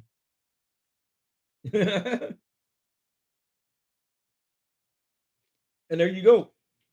So when the live hits with Pedro and Jeff Thomas Black, a lot of us are going to have to watch that because it is somebody presenting information that a lot of people are talking about right now. And Pedro, like I said, he's like Wealthy stood on his, and Wealthy said, "This is what I believe. This is how shit's going, and this is my life, and he stood on his." Because somebody threw Wealthy's fucking name in there. For what reason? I don't know. Like at some point, I think people just grabbing fucking people. Anybody who did DoorDash, they were just grabbing those motherfuckers, just throwing them into the fire. And I was like, what the fuck? Who is this? I'm like, well, I don't even know this person. Never even heard of this person.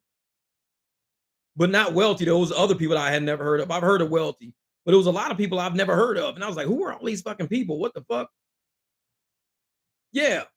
And the thing is, if you're in delivery and you have a delivery channel or you have a delivery app on your phone, you've heard about the DoorDash glitch, especially if you've done DoorDash, because everybody's talking about it. We mainly do rideshare. So what we do is we don't really do delivery. We don't get involved with delivery that much, but I have people on my channel that look at, the different videos I got, and I've subbed their channels, and we all kind of bounce back and forth looking at each other's content, which is how I saw that content. So I'm on content creators who aren't even rideshare people, but we kind of look at each other's content. We just kind of bounce back and forth. See, and that's the thing. Yeah. And that's Tim said the shit. He says, I don't know them either. They ain't got nothing to do with how I make my money, so I don't give two shits. That's what I'm saying. It's like, I tell people, even in rideshare, if you have a hack or you got a glitch or some weird shit you doing and it's making you money, don't post it on my channel. Just keep doing what you do, stack your paper, pay your fucking bills. You don't have to tell me about it. Thanks, Jeremy, man. I appreciate that. Just keep doing you. I have learned a lot from your channel and appreciate what you're doing. I appreciate that, brother.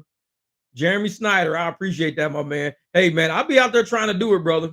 I'll be out there doing it. And I go out every day, even though I know it might be a shit night. And which brings me today, like a lot of people in Arizona have this Hum app. One thing I learned about Hum is a new rideshare service. It's going to take place here in Arizona. I was on a conference call with them today. I think King James was on a conference call too. But check this shit out. So you know how with Uber and Lyft, what we do is the app tells us where to go. Like we get a ping, we go to where the person to pick the person up and everything else. With Hum, it's like a taxi service almost. Somebody has to call. That's why I've been running this shit and nobody's ever, because people have to call for a ride. They call the Hum dispatcher. The dispatcher finds a car in the area and gives us the ride. It's nothing like Uber or Lyft. So I don't know, because I asked him about nights and he was like, well, we don't have a night dispatcher. So I had my motherfucking app running all night for like 2 nights and there was no rides ever came through. Now I know why. They don't have a night dispatcher. Nobody makes phone calls for Hum at night. So there you go. That's how that works out. But yeah, with that Maximo and that Para, man, it's people who are using all of these apps, these bot apps and these hatches and these glicks.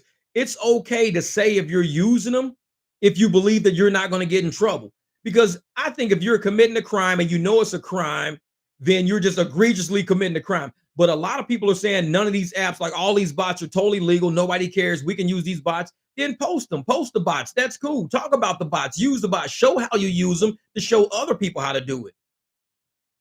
But I think the main part that fucked a lot of people up is nobody was ever showing how to use these bots. But people were somehow making all of this money in DoorDash. Like, how are they making all of this money, but they're never showing themselves using these bots? It was because of a back door. And I really don't think DoorDash even knew this shit even existed. I honestly don't think so. I think somebody stumbled upon that shit because their app be hanging up. It's like, man, this app is fucking glitching. It's freezing the fuck up. So they did some weird shit to it, forgot what they did. And all of a sudden, this is my AR just went up because I did that. Well, that's fucking crazy because I was trying something. And as I was trying it, an order came through. I couldn't accept it. But when I went back into the app, my AR went up. Let me try that shit again. And somebody stumbled upon it, which is cool. Now, if you stumble upon it and you start using it, you can't use it and say, I'm making my money through Solo or through Para or Maximo. That's how I'm making my money. Because those apps are now saying, we want to sponsor you for saying you make money with us. Not even knowing that you really don't make money with them, but you're using some little backdoor glitch. Now these companies are all involved. And it's not that they're really involved on their own free knowing, but they're involved in an aspect of they're dealing with somebody who probably has an issue with the integrity, dealing with the crowd they're dealing with. I'm dealing with this big crowd of people now. I'm trying to sell this crowd of people your product, but they just found out how I'm really making my money. That becomes a problem now. And I think that's what a lot of people are scared of, losing that sponsorship revenue, losing that connection with these companies or even future companies that might say, hey, we wanted to do business with you, but we've been looking at all these channels, man, and you guys been pretty quiet about what's going on in the DoorDash community. We haven't heard a single one of you guys speak up about it, left or right. What's going on? Your cafeteria table is the only table that's not speaking. Everybody else's table is talking about it. Your cafeteria table is completely quiet. What's up? And so it messes with future money. So if it's messing with future money, the first thing people are going to do is say, let's think this through. We know where we fucked up. Whoever did it, we know we fucked up. Let's think this shit through because we got a lot riding on this.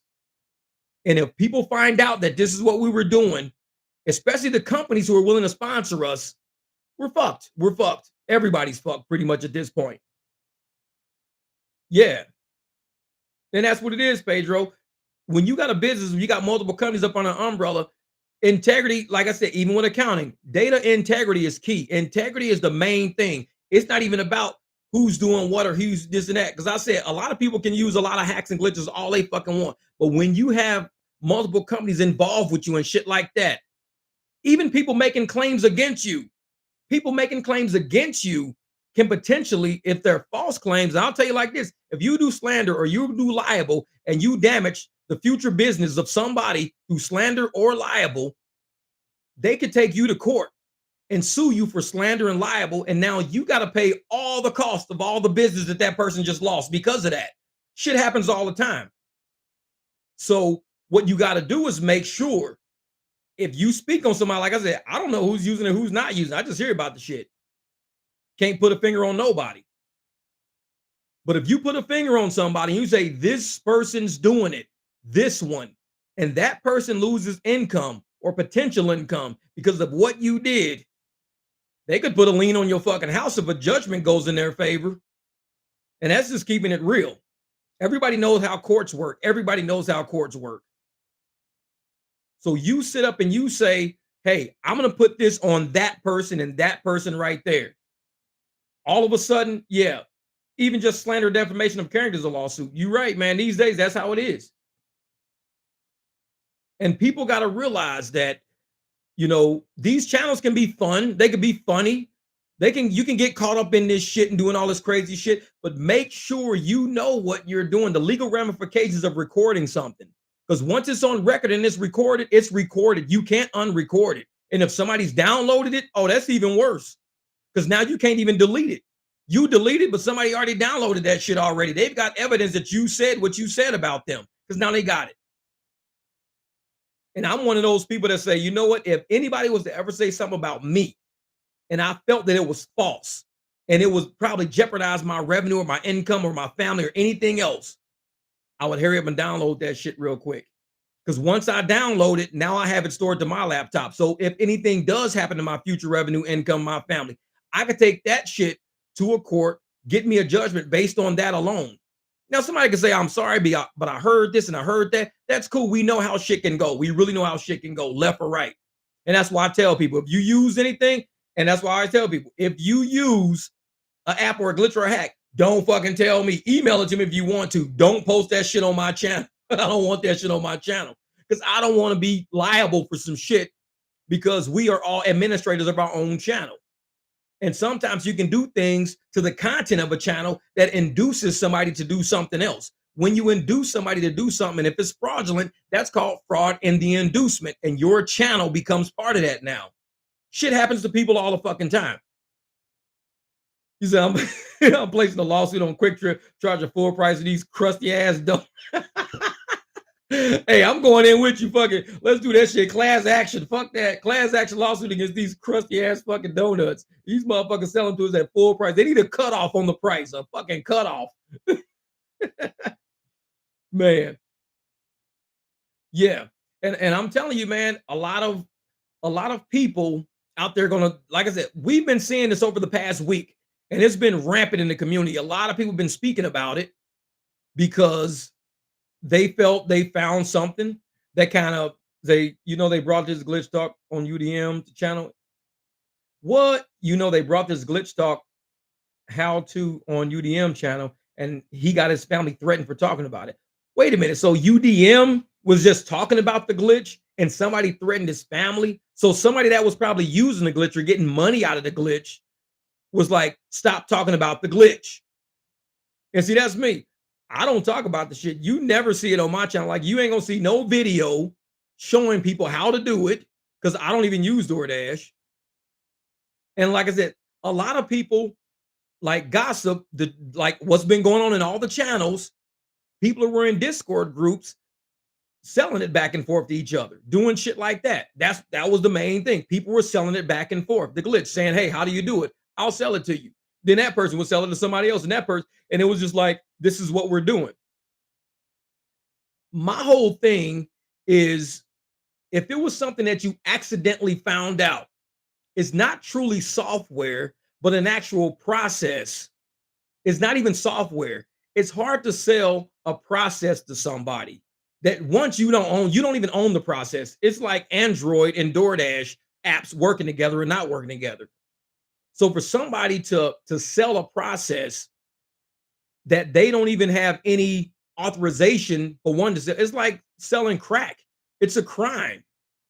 To sell the process is almost like selling a crime. So you're talking about how deep can this shit go? If I sold you paperwork on how to make crack or whatever like that, you made crack and it affected somebody else, would they come against me because I sold you all the documents on it? Would they come against me? I mean, you got to look at how far back can this shit go? Like, who's responsible for this? And somebody accidentally stumbled on it, and a lot of people capitalize on it, which is cool. Sprinkle a little crack like that, get me up. Yeah. Yeah, Dom, I'm the same way. If you're misleading people to believe one thing, but you're doing something else on the back end, I mean, now the people who you deal with, not just us as creators or us like in rideshare, but it's the people you deal with now are gonna look at you like, can we even believe anything you fucking say for real? Can we even trust what you're saying is really what's going on? It becomes an issue of integrity. That's what it becomes. And that's why a lot of us, with the way that we work, especially in my thing, I tell people, man, you got to prove shit to me. I don't know half these people. You can't just jump on somebody's channel and make all of these claims all the time. You got to prove shit. Like, hey, prove it. Show me. Motherfucker, here's my email address. Send it to me. Prove it.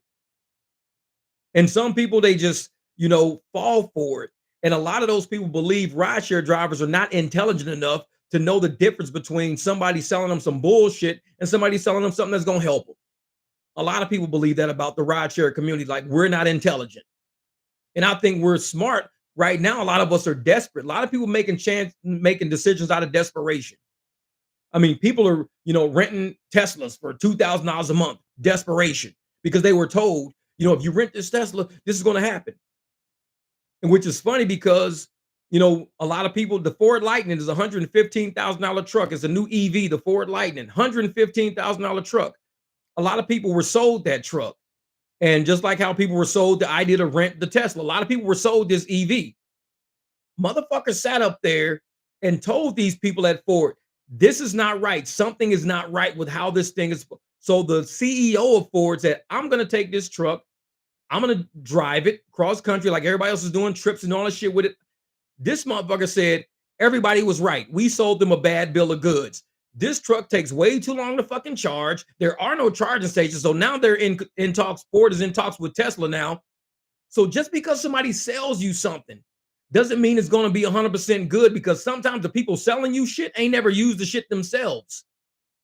So the Ford guy, TSG Tezzy, can't believe Uber manipulated a $13 surge. They should be ashamed. I've come across surge manipulation before, but never to such an extent. Surges go up to a 5-mile radius. Love your content. Funny. Thank you. I appreciate that super chat. I appreciate that, Tezzy. They got me for $13. I swear to God. Said $10 for 24 miles. They were paying me $10 for 24 miles. I'm like, well, we're going to give you a $13 surge on top of that. Man, y'all mind. Paying me 24 cents a mile. $10 for 24 miles is what they was paying me. And then say, well, we're going to give you a $13 surge. Man, forget that. I'm done. I'm done with y'all. I'm done. No, but just like with Ford, sometimes when you're selling people a product, like with this whole Tesla thing, this Hertz thing and all this shit, some of these people don't actually use it themselves. And when you don't use something yourself, but you sell it to somebody, you may be in for a surprise, because the results these people are getting, they may come back and tell you, we're not getting the results you promised us. What the fuck's going on? And that's the issue with the Solo app, the Maximo, the Par. If people are selling people these apps saying, hey, click the link below, you can purchase the app, this and that will help you do this, and none of these people are making the money that they were promised or alluded to make. Man, I'm not, this app sucks, man. It's not doing what it said it was going to do, man. I'm trying to use this app, man. It's not working. How am I getting numbers that you're getting, man? Like, you got crazy numbers, man. How am I getting these numbers? The glitch. Some people had the glitch.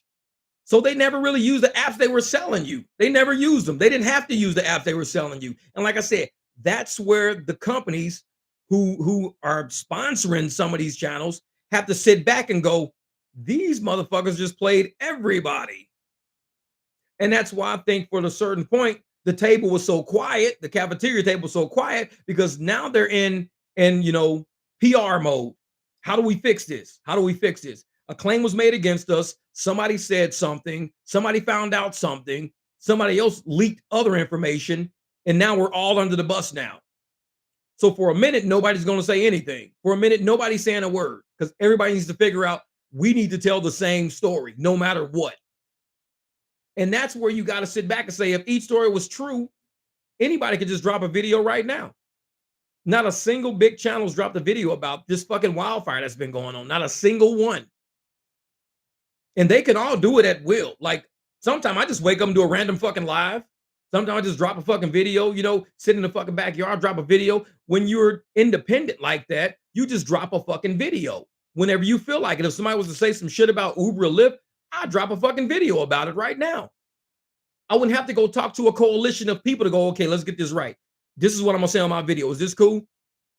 And we already know some creators, content creators out there, have to get approval on certain videos they even drop. I never want my channel to get to that point, ever want to get to a point where Uber says, Jeff, we're going to make sure that you don't discuss this, or this in your videos, because we're paying you, Jeff. We're paying you. Do not discuss these 3 things in your videos. And every time I make a video, I'm dancing around shit. What's up, Law? ABC Love.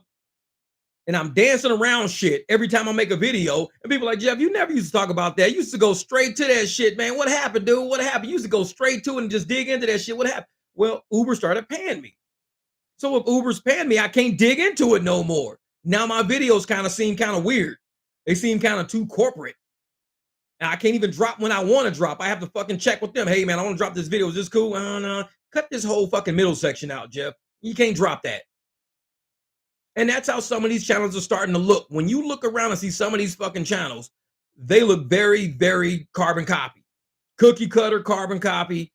The layout's the same, the delivery's almost the same. The people are different, the characters are different. The characters are very different. They all look different. Some are men, some are women. But it's almost like the format's the same, the delivery's the same, the topic's the same, the flow is the same. And it's like a script. It's like when motherfuckers was doing that shit when they was making all those news stations all saying the same thing, and they kept bringing up all the news, they saying the exact same thing on the whole screen. Next thing you got 50 news stations saying the exact same fucking script. And that's kind of how it sounds sometimes, man. When I watch some of these channels, I'm like, they're all basically saying the same shit. And it's like, are they in cahoots with each other? Or like, do they text somebody, hey, I'm gonna drop this video. No, don't drop that. Let me drop mine first. Oh, I'm gonna drop this. Don't talk about that because I'm gonna talk about this on mine. Because we're gonna talk about that on the podcast, so don't talk about that. I don't ever want to be that type of fucking channel. Ever. No. Because if it happens to me like that, to where I have to now check with motherfuckers just to be on my own channel to make sure I can talk about this shit on my own channel, we don't have a problem. Because these motherfuckers gonna hate me. Excuse me, they gonna say, Jeff, why'd you bring that shit up on your video? I'm like, I don't know, it's just my video. No, we was gonna talk about that tomorrow, man. And such talked about that a little bit yesterday. And then next week we had him talking about it. I don't give a shit. That's why you gotta watch who you affiliate with, especially in the gig space, because now you've got a pocket of people who primarily do DoorDash. You got a pocket of them who are under the limelight right now. These motherfuckers are under the microscope. It's just a small pocket of them. And everybody's looking at them like, waiting, when are you going to drop a video addressing this wildfire? There's a wildfire going on, mother man. That shit ain't got nothing to do with me. But you use DoorDash, though. Ain't got nothing to do with me. But you influence your people on your page about DoorDash, though. Ain't got nothing to do with me. It makes you wonder, what do you know and are you fucking involved? I mean, it's not that hard to fucking speak your mind and stand your ground. It's not that hard. Because if somebody was to ask me, hey, Jeff, man, a couple of years ago, there was this thing at the airport where people were like snagging surge and leaving and everything else like that. I'd be like, oh, I heard about that. I heard about it. I heard about it when I was at the airport. I heard about it. Did you do it? Nope. You can look at all my fucking shit, go through my whole fucking phone. You might see two $50 surges all year on my fucking phone. And that's when I just got like, what up, driving the well? That's when I just got, lucky and I got a $50 surge. But then you see some people who were in that ordeal. You look at the surges on their phone. These motherfuckers got like 15 of them. 15 $50 surges. 10 of them. Back to back to back to back to back to back. 20 of them. Back to back to back to back. Like, how the fuck y'all getting all these goddamn $50 surges, man? What the fuck? Because they were part of that circle. There was a small circle that was doing that. And I think the issue started when the circle started getting too big. Once the circle got too big, somebody told somebody who eventually got upset and jealous and contacted Lyft or Uber about it. And that's when everything fucking imploded. What up, B Smooth? Oh, yeah. Problem now is iPhone users can claim they were disadvantaged. Jason, hey, man, don't even start with that shit, man. Don't even start with that shit, because that right there, they claim that they had a disadvantage. They can go back. You know how Sergio on there went back and got all these people got a check? All these motherfuckers got a paycheck? iPhone users can come up with a fucking claim saying Android users were allowed to do this to boost their fucking ARs, to be able to stay top dashers. So they were all making money for 5 months, 6 months, paying their bills well, 8 months, paying their bills well, while iPhone users struggled like a motherfucker. And nobody could ever make sense of why these people are declining so many orders, but yet their AR is staying high. I mean, these motherfuckers, they see on their database what it is. They see on their database that you decline 30 fucking orders today. They see that shit. So how could you decline 30 orders a day, but your AR is 92%? How is that possible? I mean, you decline fucking all these goddamn orders. iPhone users going to be like, you know what? We struggled. We really struggled. We got fucked in this deal. And so they could have, made it clear and let everybody know, if you have an iPhone, you won't be able to do this. if you have an Android, you can actually protect your AR and stay top dasher and dash anytime you want to and stay in certain zones and shit like that. You could do that if you have an Android. And that's kind of like a major competitive advantage that Android users had. But not only was it a competitive advantage, but it was only a handful of people had that advantage. The people who were knowing about it, selling it back and forth to each other. Again, like I said, doesn't make a difference who was using it or why they were using it. What makes a difference is the people that were using it saying they weren't, but selling another product under it. It's like the sheep and wolf skin shit or the wolf and sheep skin. It's like, here, use this app and it'll help you do like me. But the whole time, that's not the app you're fucking using. That's a problem. Hey, use this app and it's going to help you do my numbers. These are my numbers. This is what I'm cranking out. I did this shit in a day, did this shit in 2 days, did this shit in 4 days. I'm still top dasher. Top dasher program is cool, man. And all of a sudden, it's like, just use this app. They use that app, they buy that app, they get on it. The app people are like, dude, we've got like 200 downloads this week from your channel. What the hell, man? You're jamming with it. We love sponsoring you. You're selling the shit out of this app to those people. Damn, what are you saying? I'm showing them how my AR stays up, showing them how I'm making all this fucking money. Damn, you're doing amazing with our app. Whole time these motherfuckers don't even realize they're using a glitch the whole time. They ain't even using their fucking app. That's where the problems occur. It's not in people who are using it or not, it's who used it to get over on other people in some capacity of using it. Because everybody's getting over on the app. Everybody's like, we getting over on the app. I don't give a fuck about the app. The apps get over on us all the time. They steal from us all the time. I could care less. Get over on the app. They're a bunch of goddamn crooks anyways, corporate ass crooks. Get over on them. But to get over on your own brothers, your own sisters in rideshare, that's a whole nother level right there. And to only know you can get over on your brothers and sisters and to look at them struggling every fucking day. These motherfuckers losing their cars, lapsing on their car insurance, all this shit they doing when you know you got the key to them not getting evicted right in your fucking hand. You got the key to this person not getting evicted. And you say, I'll sell it to you. That's like motherfucking Biden telling these motherfuckers in Maui, I'll give you guys $710 payment. I'm like, wait a minute, a $710 payment and all they shit just melted to the ground? What? But you give like $100 billion to motherfucking overseas and don't say, you know what, we're going to unpledge some of that money, or Ukraine, can you give some back to our own people? I mean, you can't do people like that. You can't hold the key to somebody's success or hold the key to somebody's survival and say, fuck them right to their face while you see them struggling. That's a hard fucking thing to do. That's not a humane thing to do. Like you said, snake oil salesman. It's hard to fucking do, man. And a lot of people, like I said, people got to sit down, man, and realize, Charmander, I appreciate that, brother. People got to sit down and realize that a lot of these channels that are on, YouTube and everything, like I said, you can look all these channels up on, what is that? Sling Blade or some shit like that. I don't know. Social Blade, socialblade.com. You can look all these channels up on socialblade.com to see how many views they got, how much money they're making, what they fucking pumping out with this platform they got. Motherfuckers don't gotta be greedy. They don't gotta be greedy. If YouTube and Google are willing to pay you for the content you create, if the people around you are supporting you for taking a time out of your day, out of your life, off of the road to do podcasts or to drop videos, and I'm editing videos I do 2-hour videos that take me almost 3 hours to fucking do. Because I got to listen to the video, and as I'm listening, I'm editing and dropping shit in there. So for every video, it takes me 2 hours to make it, 3 hours to fucking edit it. Then I got to upload it. So it's a 6-hour fucking ordeal. Dealing with one video is a 6-hour ordeal for me.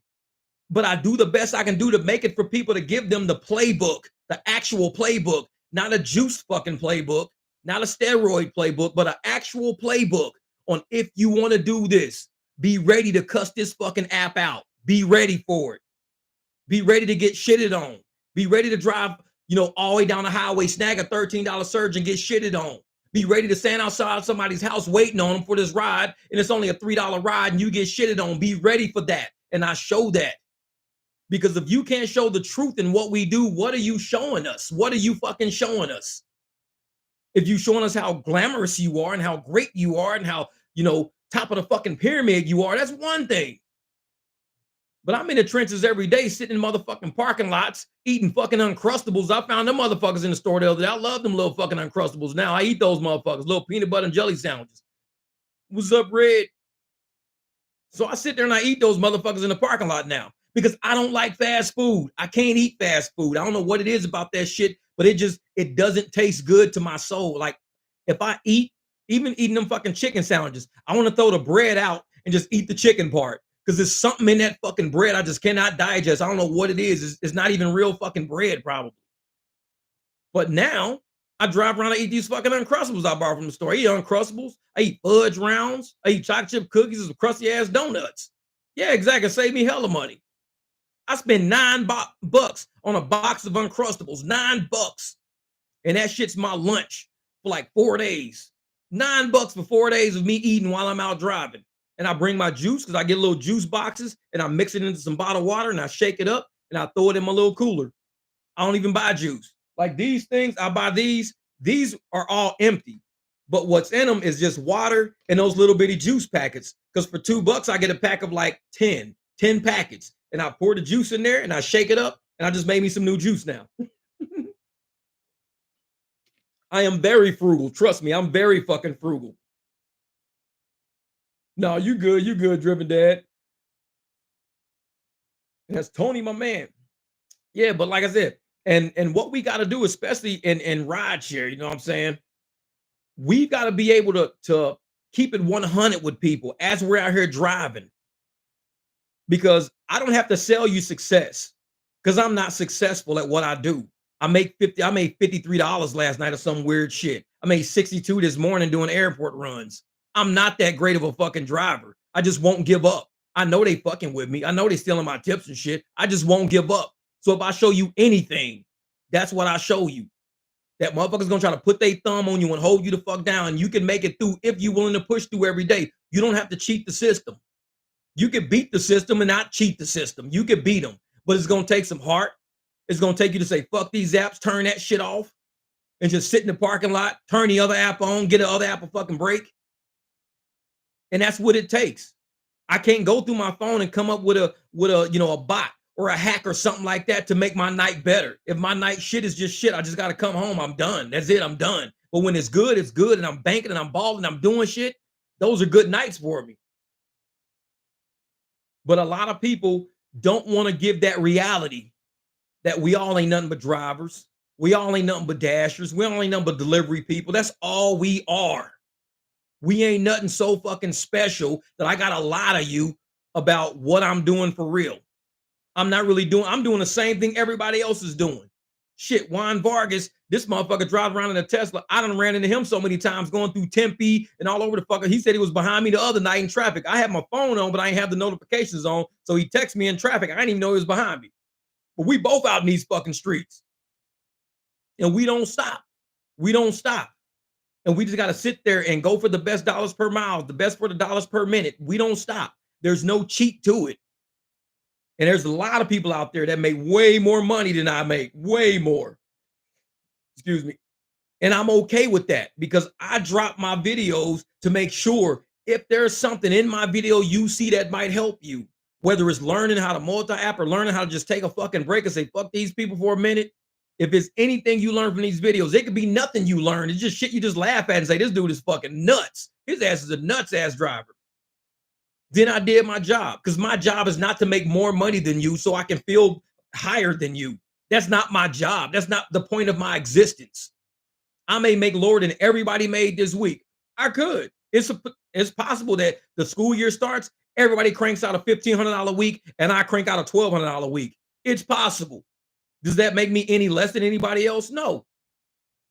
Because we all got out there and did the best we can fucking do, and we push each other to do the best we can do. Some of y'all gonna do 1,500, some 18, some 12, some 9. We come back next week and try this shit all over again. And that's the whole channel that I created and the whole vibe and the whole energy I created when I started this channel, helping people fix their fucking car, saying stop giving all your profits away to people. Because every time you make a profit, you got a spare $1,000. You're like, I'm finally up $1,000. All of a sudden, you need an alternator. How much is that? 700. You like, shit. I just had this 1,000 in my hand. And I tell you, you know what? Actually, that alternator is $120. So you can keep 880 in your pocket. It only costs 120, and I'm going to show you how to put that shit on your car. You've got to be there to help people out in some capacity. And I tell motherfuckers, I don't got nothing to sell people. Glitch better have my money. No. This is what I do, have the video running when I work the stock market. Listen to it like I listen to a news station for rideshare. LOL. Exactly. That's funny shit. That's funny shit. Like, this is the rideshare motherfucking goddamn rideshare news station right here. I'm just riding around listening to the fucking news. It's like, this dude is cussing. He's not the real news. What the fuck? It's like, yeah, I know it. No, but that's why, the channel, I do the channel the way I do it, because I don't have anything to sell anybody. I really don't.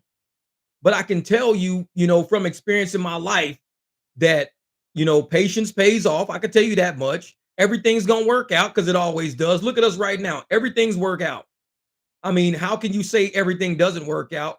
And here we are. Everything works out. You just got to give it some time. That's where the part of patience comes in. Knowing you're frustrated, knowing you're like, oh shit, this is, I'm my car, I can't do this. It's run out of gas or it's blah, blah. Give it some time. Turn the app off, drop this person off, get to a gas station. You're done. You're done. This is Dara Ant Rider. Jeff, if you want to join the 1%, you got to think like Dara and screw the ants. Do them a favor and charge them $500 for all the flavor. I know it. I know it. This is, man, cut it out. You do have something to sell. Game, baby. We selling the game. No. And that's the thing, Don, man. Real shit. Because I believe that, and somebody told me this shit a long time ago, and it'll never leave my soul. Motherfucker told me, he says, Jeff, in life is not about what you acquire, but it's like who you inspire.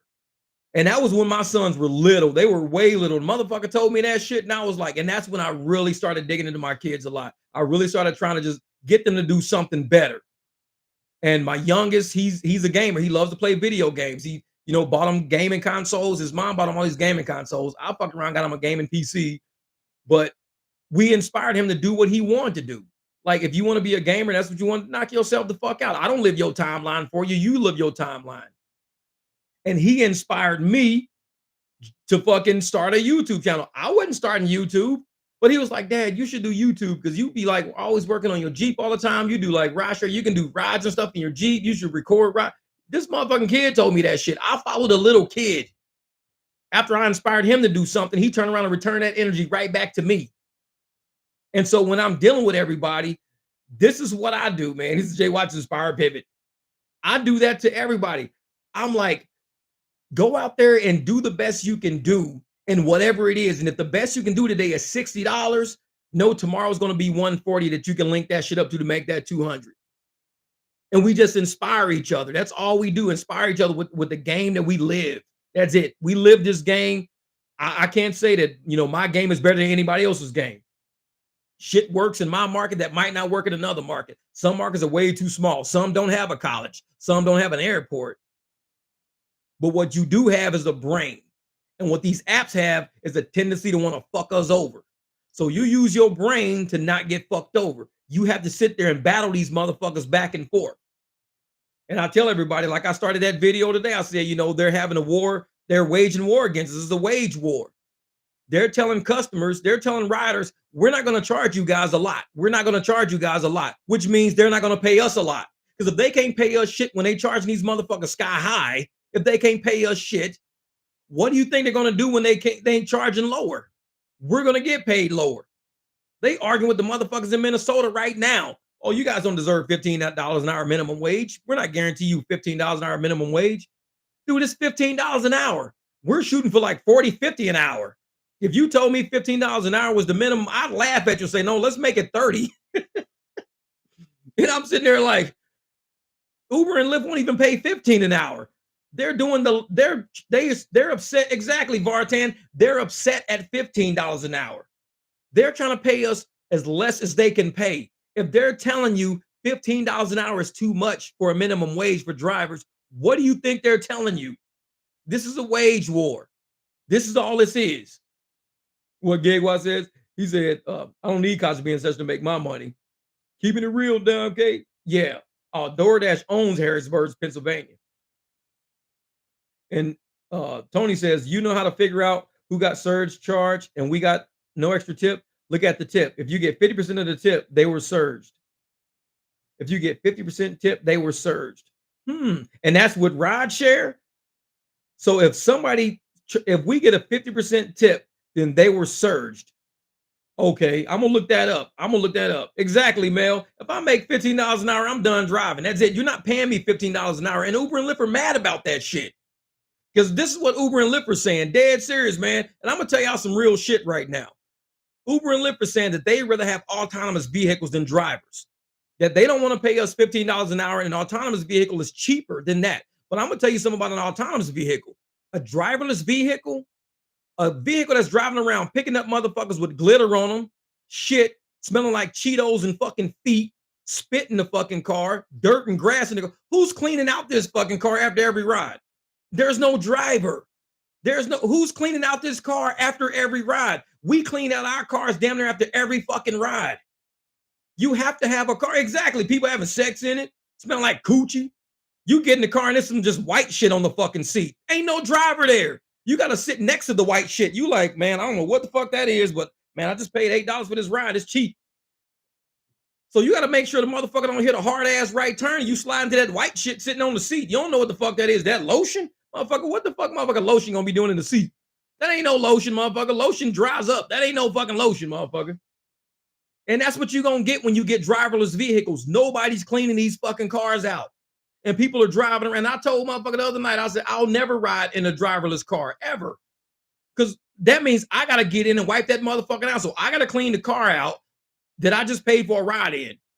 These motherfuckers ain't gotta do that with us. Because we clean it out first. We pull up, they're like, man, this car smells nice, it's clean, it's this, is that. Driverless car pull up, it's all hay in the fucking floor, shit all on the handles of the doors and shit, boogers on the fucking seat in front of it because somebody wanted to be funny, gum all stuck to the motherfucking controls. Ain't no driver there to clean that shit up. So yeah, driverless vehicles, I don't think it's gonna make it that far. I just don't. I think people gonna have that shit. It's gonna be a novelty item, but they're gonna have so many bad experiences with that shit. It's gonna be like driving around in a fucking porta potty. Who wants to ride around town in a fucking porta potty? They get out, man, this motherfucker smell like fart. It smell like shit, feet, nachos, ass, body odor, poison ivy. It's all kind of funky fucking smells in this car. And you get in and you riding with your people and y'all get out. Now y'all smell like poison ivy and fucking Cheetos, fart, fucking feet.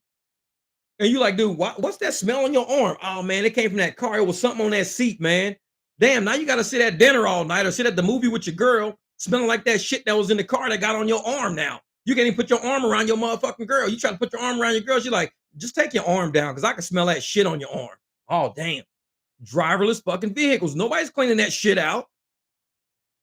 So if people want to use, like I said, they want to sit up there and try to say, exactly, crusty motherfuckers dump. They're going to be eating them cars, man. They're going to be eating them fucking cars. It's going to be fucking donut shit all in the seats, nachos and Cheerios and shit all over the fucking place. And they're going to sit up there and say, yeah, we're going to have driverless cars replace all these drivers. We ain't going to be replaced that long. Trust me. Ain't nobody going nowhere. These motherfucking executives don't do ride share. They don't ride in these fucking cars. That's why on my videos, I talk about shit. I tell motherfuckers, there's some rotten motherfuckers just got out of my car. I got to clean my car. Motherfucker just spilled some shit in my floorboard. I got to get out of my car. I talk about that shit. Because these motherfucking people in corporate, they don't do ride share. They got brand new BMWs. They got Lexuses and they got motherfucking Teslas and shit. They all got nice motherfucking cars. They drive themselves to and from work. And when they do use ride share, they probably use Uber or Lyft. They don't use an autonomous vehicle. Because if they did, they'd be like, why are we putting money into this shit? I got in the car. It was a fucking stack of goddamn weed in the fucking back seat. It was a lipstick thing in the fucking seat. And there was some white shit on the fucking seat. They don't even use ride share. Exactly. Dom, I'm the same way, man. Hey, my water hose stay long. I keep my water hose all the way drawn out because sometimes I'll back into the drive. If I'm in the area, I'll back into my driveway and I'll fucking hit the wheels and hit the shit, hurry up and like square a mist on it. Excuse me, I'll wipe that shit down, get it all nice and shiny, get the dust off of it, and I'm right back out. When you see these fucking Waymo cars out, it's like these motherfuckers roll through lava and rust. The wheels and shit, they supposed to be black wheels. They be like reddish brown. I'm like, they don't even wash these motherfucking cars. It'd be like wheel shit all up over the doors and shit. Don't wash them fucking cars. And it's like, it's the novelty of being in a car with nobody driving. That's what they're looking for. It's gonna be a novelty for a hot minute. But then motherfuckers gonna get tired of that shit real quick. Like, man, I'm tired of getting dropped off of these dusty ass, funk ass fucking cars. Shit all on my fucking jacket. Yeah, you see the way them things? Yeah, yeah. Exactly. The autonomous driver will do some Uber Eats food runs in between. Man, man. But that's real shit though. Because until people realize what we deal with in rideshare as far as what gets in our back seat, motherfuckers, they gonna realize we deal with a lot. We're like housekeeping, maids. We get out and carry luggage. We carry groceries. We fucking wait in parking lots of motherfuckers too long. It ain't easy. This shit ain't fucking easy. And they want to sit up and say, oh no, we're just gonna have driverless cars do it. Half these motherfuckers can't even lift their goddamn suitcase up. They're gonna drag a fucking suitcase out the house and can't lift that bitch in there. They're gonna be just sitting there like, what you gonna do? Have a mechanical arm come out and grab the suitcases now? Some of these ladies be weighing like 100 pounds wet, and they suitcase weigh about fucking 60. They ain't lifting that suitcase. And I'll lift that motherfucker in there. It'd be big ass suitcase. I'll throw that shit in the back and everything. Autonomous is not gonna work. It cannot work.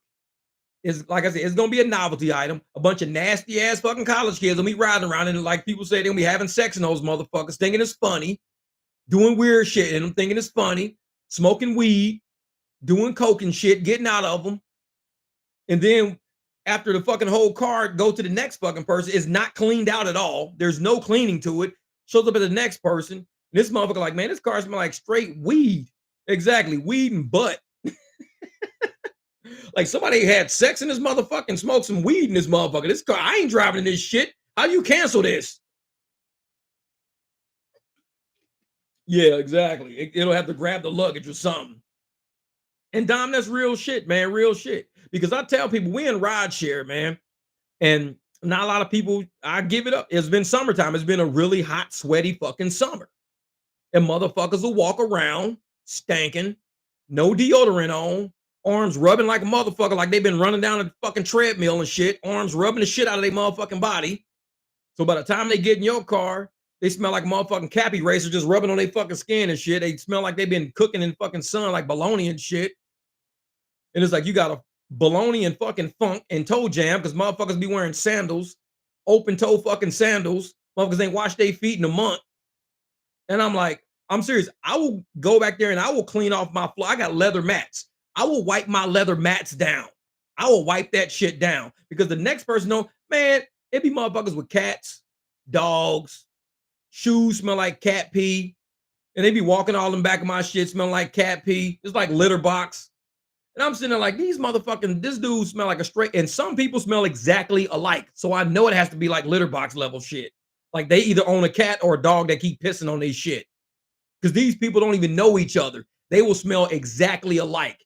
I'm like, that has to be fucking animal urine. That smell has to be animal urine.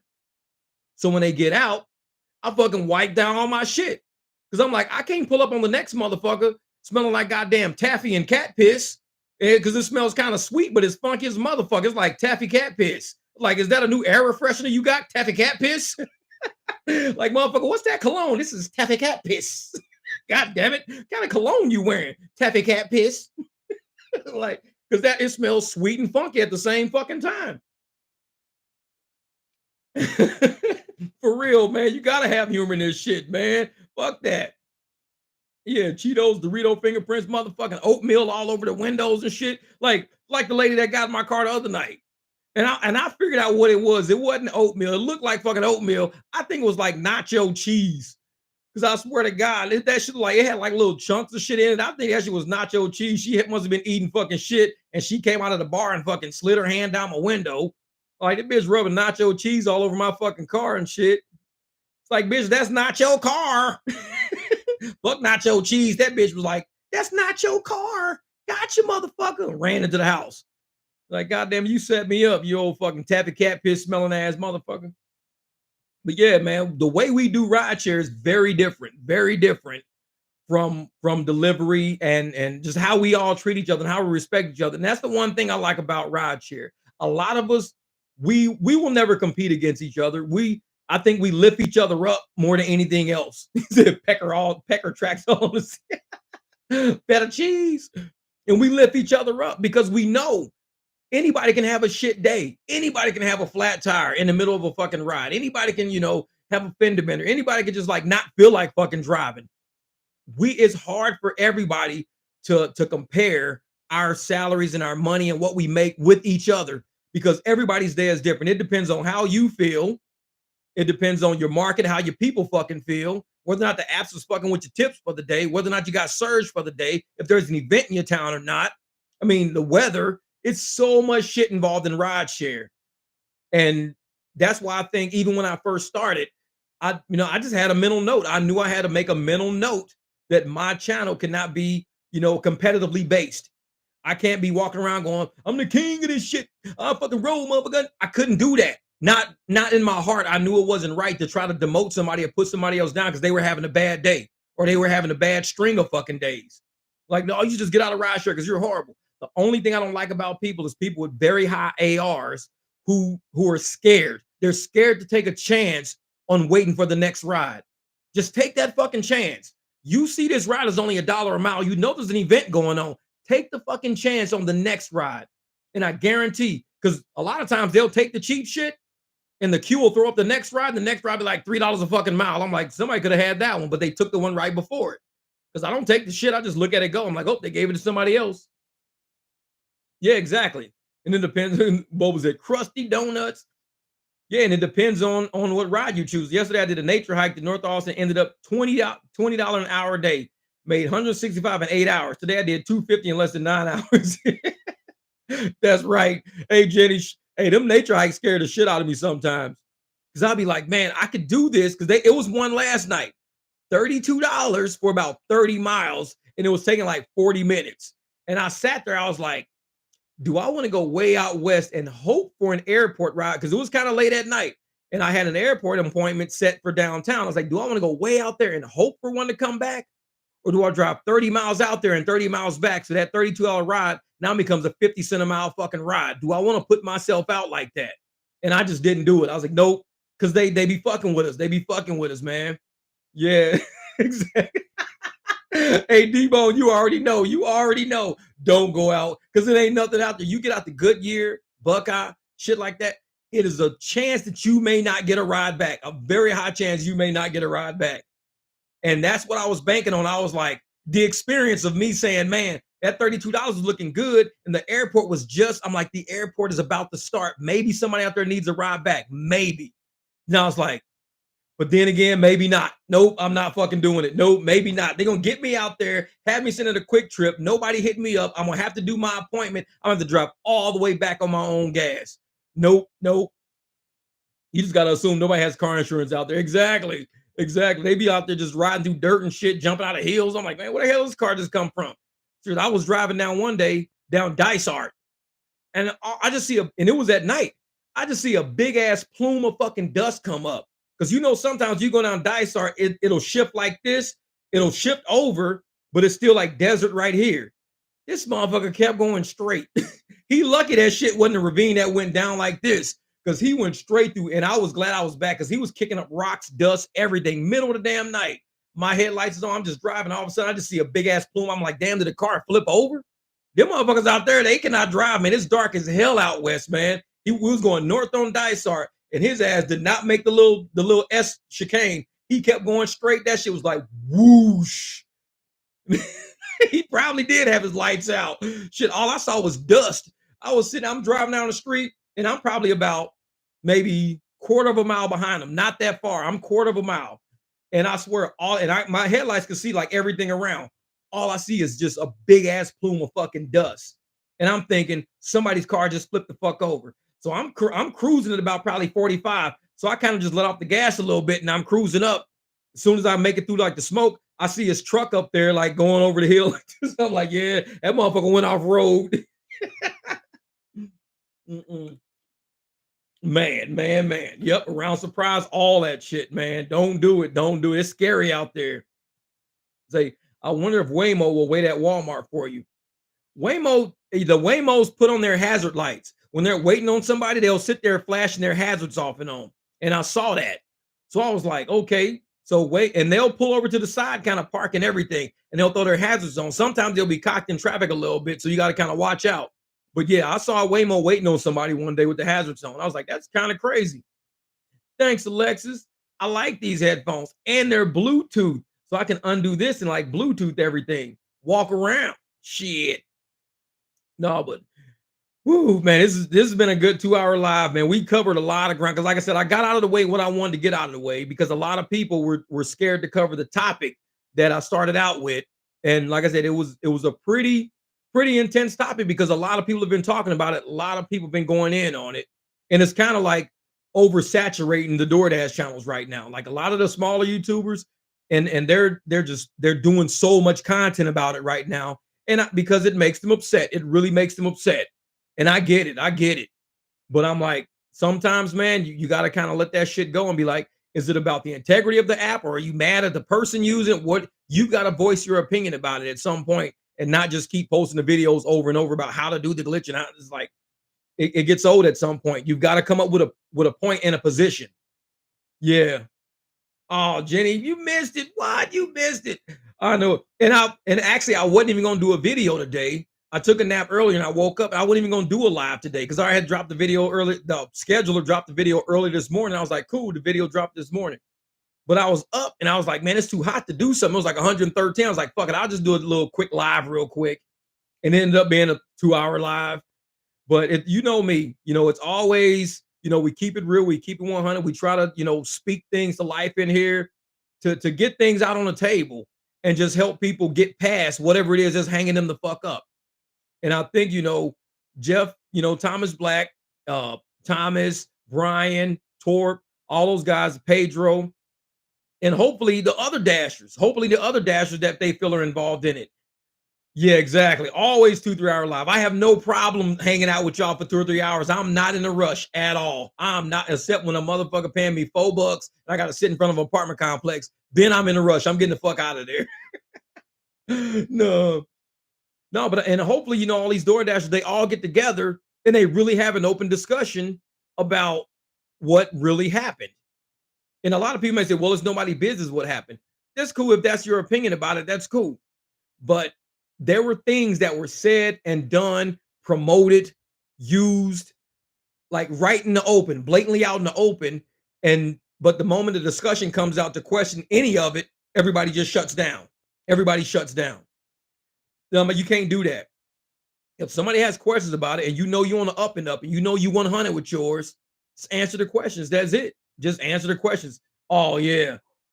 Last week, we were 5.5 hours last week or something like that. Man. Uber MVD, yeah, it was pretty intense, man. It was pretty intense. Well, it's more in the beginning, like probably the first hour, maybe. We really dug into it in the first hour. A few of the GigTubers came in. Pedro came in, Jeff Thomas Black came in, Torp came in, I think Thomas came in, and a lot of guys, they wanted to voice their opinions about it. But I tell people, if you have something to say about the wildfire that we saw going on all week, about what was going on with DoorDash and that whole glitchy situation and how everybody was promoting it and selling it behind the scenes, but saying they weren't using it, and it was just a bunch of crazy shit going on. But it has to do with the integrity of the gig community. And we should have some integrity. We should be able to sit down and speak to it, especially if we're all content creators. We should be able to sit down and speak about the shit. If you got something to say it. And there's too many people out there that feel that they're either above speaking. I like, that channel's too small. I ain't got to talk to them about it, but it's the topic. It's not the channel itself. It's the topic. And I think some of these topics should be covered because it helps the subscribers on all these channels know who's going to do something in your best interest. And if somebody's going to do something in your best interest, they'll tell you something before they try to sell you something. They're going to keep it 100 with you and just keep it right on the table. Be like, this is what it is. I'll show you on my screen. They'll do a video. They'll go through shit, show shit. And a lot of people like me, I don't have a problem showing that I have a low AR. A lot of people be asking me, what's your AR? They'll ask me that shit right on the fucking comment. What's your AR? Like I'm like bullshitting them and shit. I'll say, dude, I decline a lot of shit. What's your AR? Like 29%. Damn, okay. Well, mine is like, 62. Some people's are 8. Some people's are 2%. But we keep it 100 by saying we do decline a lot. I'm not going to bullshit you and say declining, you won't get deactivated, but yet I'm sitting at 90%. I wouldn't do that. I decline a lot. I'm way the fuck down in the trenches and shit with it. But it's like I'm still doing okay. I'm still getting good rides and shit. Exactly. Zeros, 99%. But with the DoorDash glitch, this is what the issue was. There's a lot of people saying, don't take trash rides, don't take no trips, no trip, no tip, and all this shit and all this. But their AR was like 90%.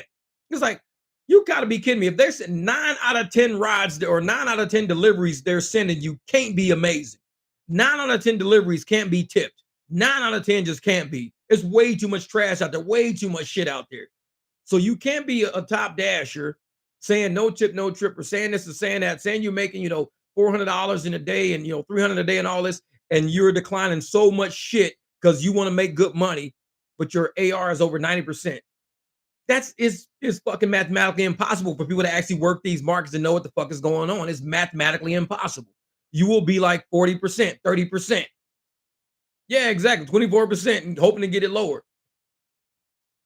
And I'm one of those people that believes that you shouldn't be punished for not accepting shit.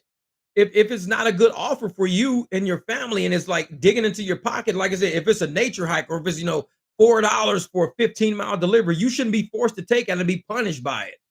It can let your AR drop, but just because your AR is dropping, it should only be something for the algorithm to deal with. It shouldn't mean, well, you can't be a top dasher because you're not taking the bullshit. If you're taking all the bullshit, then you can be top dasher.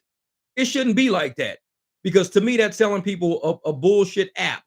And that's what DoorDash is doing. That's what some of these apps are doing. That you have to have a high AR in order to be on certain tiers of benefits with work. Not benefits with getting crusty motherfucking donuts and fucking 10-cent hot dogs and shit. Fuck that. Nobody even eats that shit. But when you say your AR has to be a certain percentage for you to get a certain type of work from the app, that's bullshit. That's bullshit. Because that's telling people you've got to be not profitable and average out your profits to be way low. You got to have losses in order for us to do business with you. You got to be willing to take a loss all the time. And that's bullshit. Yeah, DoorDash with all their hoops. They just running the circus and the drivers are the clowns. Just say no. That's what I'm saying, man. That's what I'm saying, Tim. And it was funny because I did a video a while back and it had that shit at the beginning of it. It had like the little circus dog jumping rope. And I was like, this is DoorDash. And these are all the fucking GigTubers like jumping rope and shit. Because it's true. DoorDash does that shit to people. And if DoorDash does that to you, to where you think you need to use some ulterior form of like a glitch or something like that to help benefit you, then that's what you need to tell people. Hey, join my Discord, do this, do that. I got something special for y'all. Keep it on the low. This and that. All right, cool. Because that way, no employees can get to it. So no employees can expose it and shut it down. And everybody's winning. And they say, dude, how are you doing so well on DoorDash? Because everybody joined my Discord. I told them exactly how to do it. Now everybody's good now. But if you don't tell everybody, then your AR is high. Everybody else is in the fucking ground. And they're looking at you like, how do you even do that? That's impossible. And you say, here, buy the Solo app. Download the Para app. Download the Maximo app. That's how I'm doing it. But it's really not how you're doing it. Then you're misleading fucking people for your sponsors. That's where the problems start occurring. In my opinion, that's where the problems start occurring. Because like I said, I have no problem telling people that I got my ass kicked. I'd be like, dude, I even got videos about like, man, I got my ass whooped. These motherfuckers is killing us out here with these apps.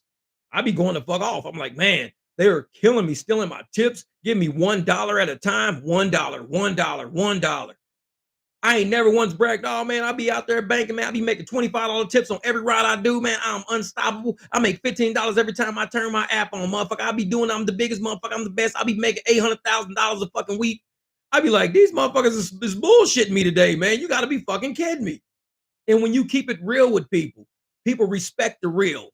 They respect the hustle. They respect the grind, especially when everybody's hustling and everybody's grinding. We all got respect for each other. But when motherfuckers start being facade to hold up an illusion of who they are and how they are in the gig community, that's when you start saying, you know what? It's something fishy with that motherfucker. It's something fishy with that motherfucker. I don't know what it is, but ain't nobody else making numbers like that, doing it the legit way. What the fuck is really going on? And there's a lot of people out there using DoorDash, a lot of people using these apps doing glitchy shit and making themselves seem like they're working hard when really they're doing something in the back end to give them that advantage over us. Like I said, it's like lifting 100-pound weights, but we're all lifting it naturally and they on fucking steroids. And they like, man, you can't lift this 100 pounds. Dude, this 100 pounds is easy as the motherfucker. And we're like, dude, this shit is hard. Man, this shit's easy. Because they're not telling you they're on fucking steroids. And so you got to keep it 100 with people. Don't make motherfuckers seem weak. Make motherfuckers seem little, like they ain't really doing shit. Especially if you on steroids. If you on steroids and everybody else is natural, you probably not even in a conversation. Let the natural motherfuckers do it the natural way and have people who are natural follow people who are natural. Let people who are on steroids follow people who are on steroids. But when you start mixing natural people to follow people on steroids, you create this unrealistic view of what can really happen. Because everybody that you're following, all these motherfuckers at the top are using a glitch. And everybody who's following are not using a glitch.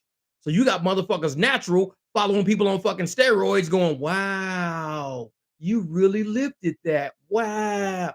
Motherfuckers easy when you're on steroids. They just ain't tell you they on steroids. And it's like, shit. Now, I appreciate that ubereats. Man. Oh, a lot of people don't want to share this live, man. My lives be going on and on and on. They don't like my lives. But it's cool because, you know, I talk to drivers as they cruise around. I give everybody something to think about. And hopefully we give the community something. What's up, Darion? My man. And I hope we give everybody something to talk about to really look at this industry as a true career and a career of integrity, a career filled of truth, not a bunch of bullshit and hustlers and liars and fucking cons and glitches and thieves. That's not what we are. We really trying to do this shit the legit way. Because if we can do it the legit way, come up with a system to create money and make revenue in a systematic basis. Because everybody always talks about, well, it's very unstable. The gig economy is very unstable. They're right. It's very seasonal. I think it's very seasonal. But if you can truly do this shit the natural way, no glitches, no apps, no power, no bullshit, no nothing. If you can truly do this the natural fucking way and survive, you're going to be a whole lot stronger than these motherfuckers that are using glitches and apps and shit like that. Because the day these glitches shut down, the day these glitches go out of business or they get hacked or they got to shut down for whatever fucking reason, they're going to have to start doing it the natural way and they're going to know what to fucking do. They're like, man, it's been a long time since I did this shit the natural way, man. Damn. Oh, I think I got it. They're going to be struggling like a motherfucker. They're like, man, I can't believe I only cleared 180 today. Usually I'm clearing like 400. Well, you was running glitches and shit to clear 400. 180 is what we do. That's what natural motherfuckers do. But when you glitching, I mean, you going to clear 400. Glitch get patched up. The app, you know, you lose ground with the app or whatever the fuck. Guess what? You got to do it the natural way now. And if you can survive in this world the natural way, you can survive in this world busting your ass with hard work, integrity, and shit like that, you're going to go a long way. Because you're going to go through the whole gamut of emotions of success, failure, success, failure, success, failure. And you're going to keep getting up every fucking time. The people who are scared to fail are the people that cheat. People that cheat, they're sore. They can't take a loss. They can't take, because they don't want to be on the bottom. I've been on the bottom so much in my motherfucking life. I know what it feels like to be on the bottom, and I know that it'll be okay. I just need to give it a little time. Be patient. It'll be okay. I've been on the bottom before. I've had to dig myself out of a hole before. It'll be fine. I've had to rebuild before. It'll be cool. But that's why I tell folks, when I was young, no, I'm not doing private clients, man. Private clients are a waste of my time. And I keep that shit 100. Private clients usually looking for $25 rides to take up an hour of your fucking day. Because you got to shut the app down so you don't get any rides from the app. Get to where these people are. Get them to where they got to go. Then turn your app. By that time, an hour's passed by. And they only want to pay you like $25. I'm like, fuck that. I'll make more money just doing the app. It's like, nah.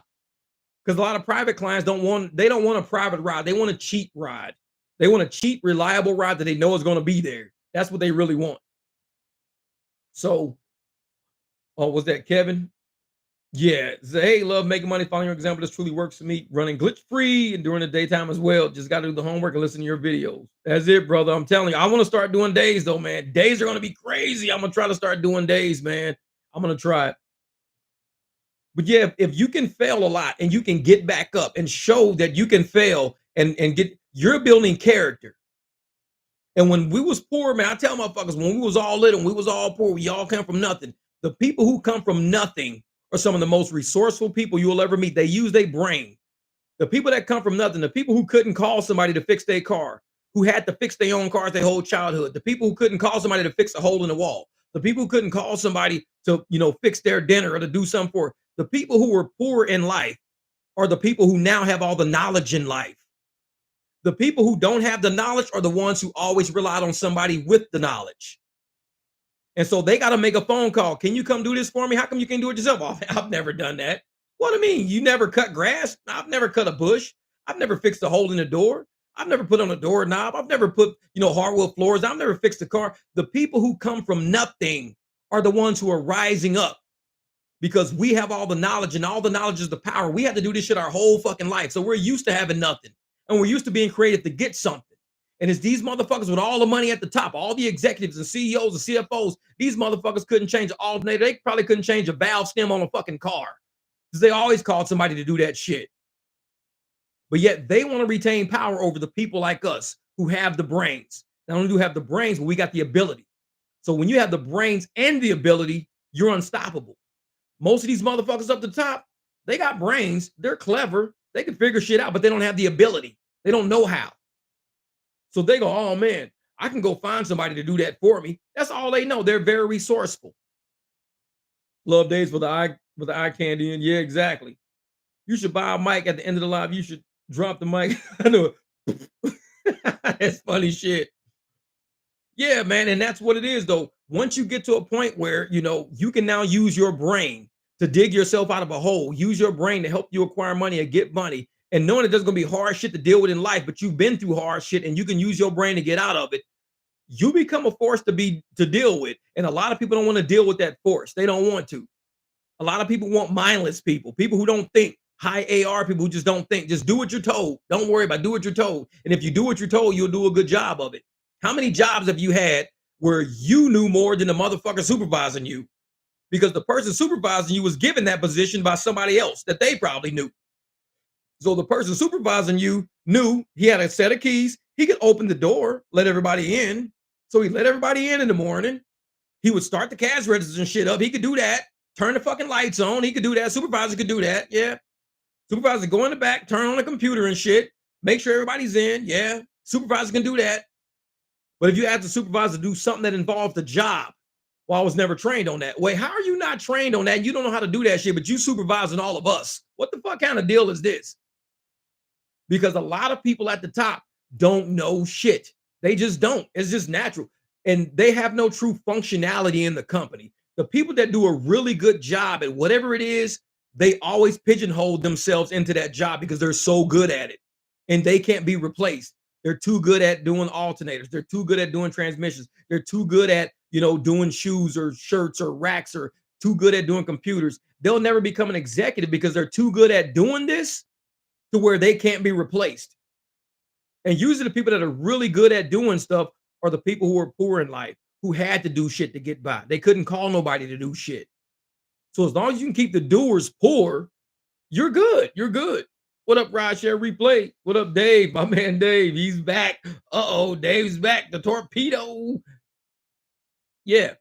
And I tell people, man, it's the people that do shit, the doers in life, are the ones who will always stand poor, because people at the top that never had a chance, they always had family and always had money and always had resources. They don't want to do what we do. These just like Dara. Oh, I'm going to go out and I'm going to drive rideshare for a day to show you guys how to do rideshare. See how it feels to do rideshare. No, motherfucker, do it at night with me. Come out with me. Do it at night with me. We'll go on meal. We'll pick up some drunk ass fucking kids. We'll go down by Circle K, pick up a motherfucking bum with a backpack. We'll do some shit like that. We'll do some real rides. We ain't gonna pick up no nice ass fucking college kids for a photo op and smiling in the camera like, isn't Uber fun? Uber's amazing. Oh my God. Yeah, motherfucker, that's easy for you. You can do that shit all day. Ride with us for real. Do Uber with us for real. Where you gotta sit outside a motherfucking apartment complex next to a fucking stack of bushes with two dudes with hoodies and shit walking around. And you gotta be like, do we wait on this motherfucker? We just take off. What do we do? I'm like, we just gonna take off. Because I don't know who the fuck these dudes in these hoodies are. So we just gonna take off and we'll cancel that and pick up the next motherfucker down the street. Could be a fucking homeless dude at the motherfucking, Circle K. We don't know yet. We haven't got the request yet. So it cracks me up when you see these executives want to do DoorDash in the daytime. I'm gonna deliver to these executive offices, and they walk in for a photo op and shit. Hey, I'm Tony Zoo. I'm with DoorDash. I'm this. I'm delivering food. It's like, motherfucker, you doing that shit at the easiest time in the most exclusive, highly secured fucking building. And now you say, oh, yeah, I know how to do it now. You ain't even close, motherfucker. You ain't even close. Trust me. Because we out here in these streets at night doing crazy shit just to get by. Motherfucker, $13 for 27 miles to a dangerous fucking area. And you want us to do that for no tip, no surge? And we like, fuck that shit. Well, your AR is gonna drop. I don't give a fuck about that. Oh, Dave, appreciate that, man. He says, love your last video. People are usually respectful when bringing food in my car. Yeah, yeah. Like I said, I've had two guys. I've had the kid from ASU who didn't know his friends were bringing pizza, who called me before. I had those people, and then the guy from the other night who was already at the taco place. He had his shit in the bag already. Every once in a while, you get some people like that, man. And they really help you, like with rideshare, know that this is really a good economy, and it's a good market for people that have respect. When you got a shitty economy and a bunch of poor people stressing out and struggling and all this crazy shit, they're gonna do some shitty shit to your fucking car. They're gonna do some shitty shit to your time. And I'm like, man, we need to get into an era back where people were freely, able to spend again without having triple fucking rent. Because that's what's sucking up all the money. Triple rent. Motherfuckers scared to spend money because I'm not gonna make rent next month. My rent went up $500. I'm not gonna make rent. That $500 used to be in the economy, used to circulate the economy. Some of you used to come to us, some of you used to go to fucking, delivery, some of you used to go here and there. Now that shit goes to a fucking landlord. The Lord knows where it goes now. That $500 now goes to a landlord. So that person can't recreate another $500. They just can't. So we're stuck dealing with a lot of broke people now, and they're frustrated. They're upset. They're mad. These motherfuckers trying to eat Cheerios and shit in our car. And I'm like, motherfucker, I know you hungry, but you got to hold that shit till we get to the house. You can't eat them Cheerios in my car. You just can't do that. But yeah, that shit. You just pull up over here to meet some guy next to the boarded up. Duado, right, right. I'm telling you, and they do that shit. These motherfuckers, man. I've had pings. I've had pings on fucking empty houses, and I'll be cruising like a motherfucker. When I was in the Jeep, she used to happen way more when I was in the Jeep. I would come around, cruise, and I'd look, and I'm like, there's a lot of weeds and shit in that front yard. I keep fucking going. Fuck that. I'm not gonna sit in front of that fucking house and somebody run up on me. I don't know this. I'll cruise by that shit real slow. Be like, no, there's too many weeds in front of this house. This should look empty as a motherfucker. Ping sitting right there in the driveway. Nope, screw it. I'm out. That's right, Kyle Mogul, man. 150 in 3 hours a day. Gotta have patience and cherry pick. That's right, man. That's what it's about. Have that patience. Be okay with cherry picking. Be okay with saying no to a ride because there's going to be more rides coming. And a lot of people don't realize that. More rides are coming. The market ain't dry. But the apps are going to send you the shit rides to the impatient drivers because they know the algorithm knows if they keep sending out shit rides 3, 4, 5 in a row, people are going to be like, oh, fuck it, I'll just take one. Me, I'll just turn my app off. I'm like, fuck it, there's nothing out there right now. I just turn my app off, but I'm not taking those shit rides. I'm just not. And so once we get to a point of being patient and we start seeing better rides coming down the pipe, then we know the algorithm in the app has bumped the price up. And on some of my videos in the trip radar, it'll say like $8. But then the very next screen, it'll try to send it directly to me for like $7.32. I'm like, how the fuck did this just drop like 68 cents in like a matter of seconds? It went from 8 down to 732, and you trying to send it to me now. I'm like, fuck no. I wouldn't do it for 8. Why would I do it for 732? That shit happens all the time now, man. Thank you, Mr. Bighorn. Kev, I appreciate that, brother. Made some serious additions to my top line the last 2 days because of your eye-opening strategies. Thought I would pay it for it. Thank you, brother. I appreciate that, man. I appreciate that, brother. Made some additions to my top line in the last 2 days. That's what's up, brother. That's what's up. Like I said, I'm glad you're doing that, man. I'm glad you guys are out here making this money, not being scared to decline trash rides, having faith and believing. Because, I mean, even watching my videos, y'all see, I'll like lyft. I'll turn that shit off for like hours on end, just not even deal with them. And I'll do something else. And I'll try to find a way, find an area to make some money. I'll go position myself some way. And like I said, I don't really teach people how to drive that much. I just hope I give people faith in knowing that if you just be patient, select the rides that you know you worth. And I tell motherfuckers, yeah, exactly. Turn the damn app off so the surge can go up. And I tell people all the time, man, if you drive 30,000 miles a year, 30,000 miles a year and somehow you can average $3 a mile, just cherry picking. That's $90,000 and you only drove 30,000 miles. That's all you drove. But you have to keep your average up, which means you're going to decline a lot of bullshit. You got to go out there when it surges, when it's events. You got to get the $15 a mile surge or the $15 a mile ride. You got to get the $8 a mile ride because you got to pull that average up. You got to keep pulling your average up for the time you have to take a $2 ride, a $1.50 a mile ride. You got to pull your averages to always look for those bigger per mile rides, those shorter rides. Because the shorter the ride, that's going to pull your average up. Look for them, half a mile to somebody to take them, 2 miles. And so you went about 2.5 miles, but you're going to get $8 for it. That pulls your average up because you're doing everything in your power to say, I would like to drive 30,000 miles at $3 a mile to get $90,000 a year. And the rest of these motherfuckers out there driving, at 50 cents a mile, you got to drive 200,000 miles just to get $100,000. If you want $75,000, you got to drive 150,000 miles. If you drive 100,000 miles, you're going to get $50,000. So the trick is not in miles. You're not trying to log a whole lot of fucking miles. That's not the trick. The trick is the value of the miles you do drive. You got 12 months to drive 30,000 miles if you want to. If you do 15,000 miles and you say, you know what, I like to do $5 a mile. That's $75,000 if you can average that shit. If you can really average $5 a mile, you can do 15,000 miles. You just made $75,000. So I'll look at it as how many miles do I want to do in a year? How many can I do in a month? How many do I want to do this week? Then that means I need to make sure my average is at this point and I can't take no shit rides. And you keep your rides up, man. You keep your rides up. And don't settle for that shit because they're going to be sending it to you down a pipe. Every time you start getting a good grind going, just like the other night, I was doing a good grind going. All of a sudden, $1 a mile started hitting. 80 cents a mile started hitting. I was like, wait a minute, I was jamming. I turned the app off because that's what you have to do sometimes to reset that algorithm. Turn that shit off. Take yourself out of the equation for a minute because the algorithm gets comfortable with you. And they're going to push for that point of elasticity, saying, where can we break this driver? We've given them an $8 for a 2-mile ride. We've given them $6 for a 1.5-mile ride. Let's try to give him $5 for 5 miles and see what he does. Nope, too many miles. I'm looking for 3 miles or less.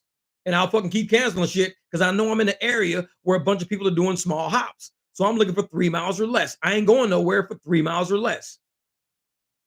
No, I don't do long distance. No.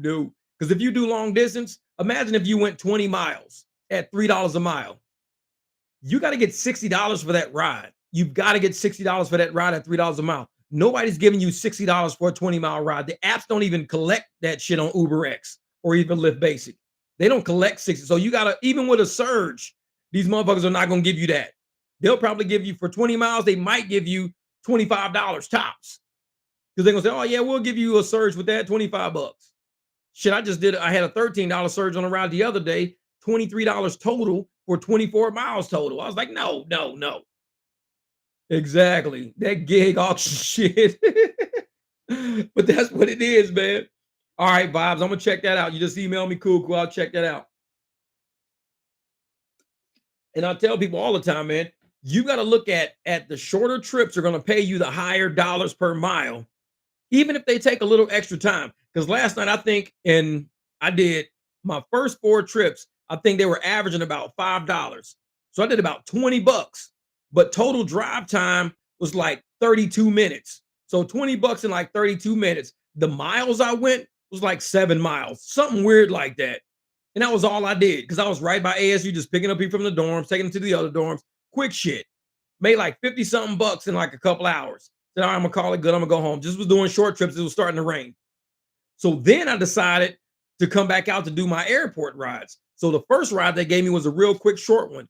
It was $13 for like 6 miles, something crazy like that. Did that real quick.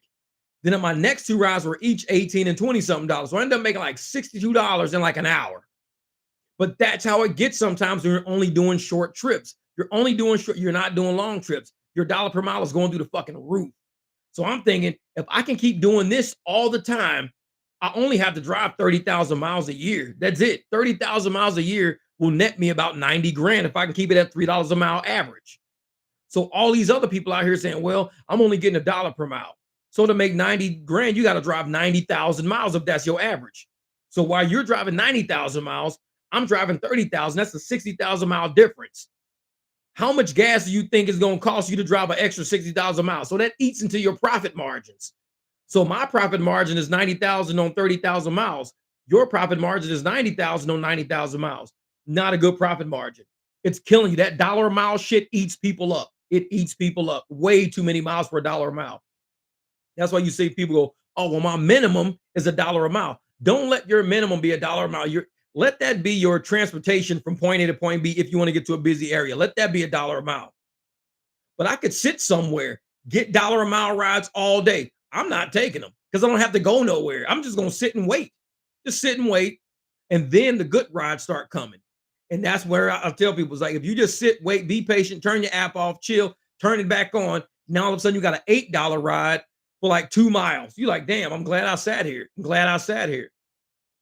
Whoops. Yeah.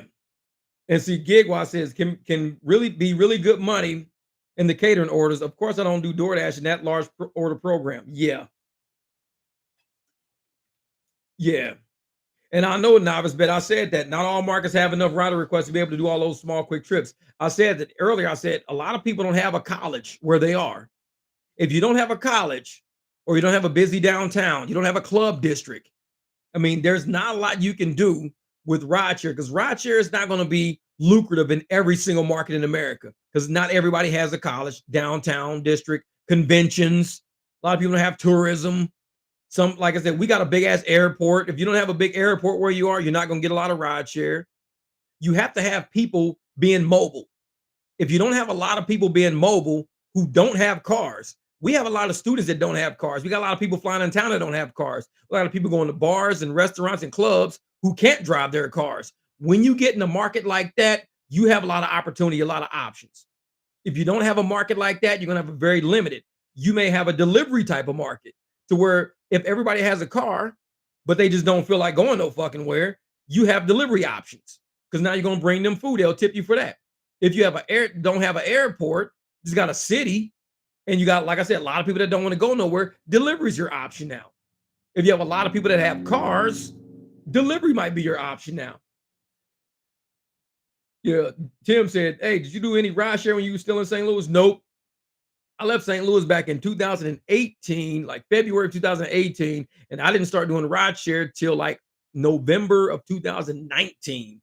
So it was right before the pandemic. It is when I started doing ride share. And it took me a while. Like I said, I was doing it in November 2019, and I did it through the winter, just kind of figuring shit out. And I did wait, no, because it was actually October, because I remember doing Halloween parties my first year. I did Halloween parties. So it was like late October. And I was like, damn, man, this is easy money. This is easy money. Because it was Halloween parties 2019, crazy. Thanksgiving 2019, Christmas 2019. Then I caught COVID. Was off for New Year's. I did like half the night in New Year's. Like, I can't do this shit. Then I ended up, when COVID hit, I started raking in the dough. Everybody started raking in the dough. We didn't know how it was like, this shit's crazy. $2,200, $2,700, $2,500. It was only working like 40 hours a week. It was nuts, nuts. And now all of a sudden, when I look at shit now, I'm like, dude, if I break $1,000 a week, I'm like, damn, I did $1,000 last week. That's what's up. But it's slow, and I expect that. I don't expect a lot of money. I don't drive a lot of hours now because I'm not going to put myself and my car out there in the street when the money's not there. So I'd rather let a lot of drivers that might need the money more than I need it to go get the money. I'll do a couple of short rides, this and that, but they want the big rides. You can have them. You can knock yourself out. Take them. That's cool. And that's how we support each other in this market. We think of other, like I think of other drivers. Like I don't just think of me because I could be like, ooh, I'm gonna take that $40 ride. Ooh, I'm gonna take that $52 ride. There was a $52 ride. I just let that shit pass because to me it was going too far from where I wanted to go, and I knew somebody might need that ride to get there. So I said, Frank, I hope you get that ride, man. $42 rides all the time. Frank, I hope you get that ride. $32 ride, $30 ride. I hope somebody gets that ride because they need that more than I do. I need the little short rides in my area. So when I'm done, I could just go home because I'm right around the corner. It's like, do I just sit here and just pick rides, driving in the circle? Shit, I think I got a video on it too. I did an eighth of a tank of fuel. I think I made like 100 something bucks, $120 or $150 on an eighth of a tank. all doing short rides in a circle. That was just the other. I think I got the video on my phone. All doing short rides in a fucking circle. This shit was crazy. They had concert. They had the that was the night that Juan Vargas was doing ASU and I was doing ASU. They had the ASAP Fergie concert, the ASAP Fergie concert. That's when I did it. All short rides, bangers. Each one of them was like 2 miles, $13. 6 miles, like $22. It was crazy like that. Like, damn, this is crazy. So I tell people all the time, man, you've got to make sure you're in a market that is conducive to what your strategy is. If you don't have a market conducive to your strategy, you're going to have a hard time doing it. So if you don't have a college, you don't have an airport, you don't have, convention space, you don't have clubs in downtown areas, you've got to create a new strategy. You can't look at our channels. You can look at our channels and say, hey, I want to start doing shorter trips and I want to do it like this. I want to make enough profit, but you probably can't use the same type of strategy we get. You can have the same mentality of, I want to make sure my money is up, but the strategy we use is way different, way different. So what GigWise said, I spent 143 on fuel so far this week. I shouldn't need more until Monday. I don't let my tank get much below half a tank. Yeah. And Tim, you drive a big old truck, boy. You be out there getting it in that big truck, man. Hey, I used to drive the Jeep. Same thing, same thing. But shooting that Jeep, I was going through like 2 G's a month. But I was when I was brand new. I didn't know shit. I was brand new. I was like, high AR, diamond driver, going fucking nuts, picking up everybody, man. But I learned that I was making more money doing shorter trips. Even when I was in the Jeep, I was like, wait a minute. I'm making more money doing shorter trips. And I started doing ASU shit.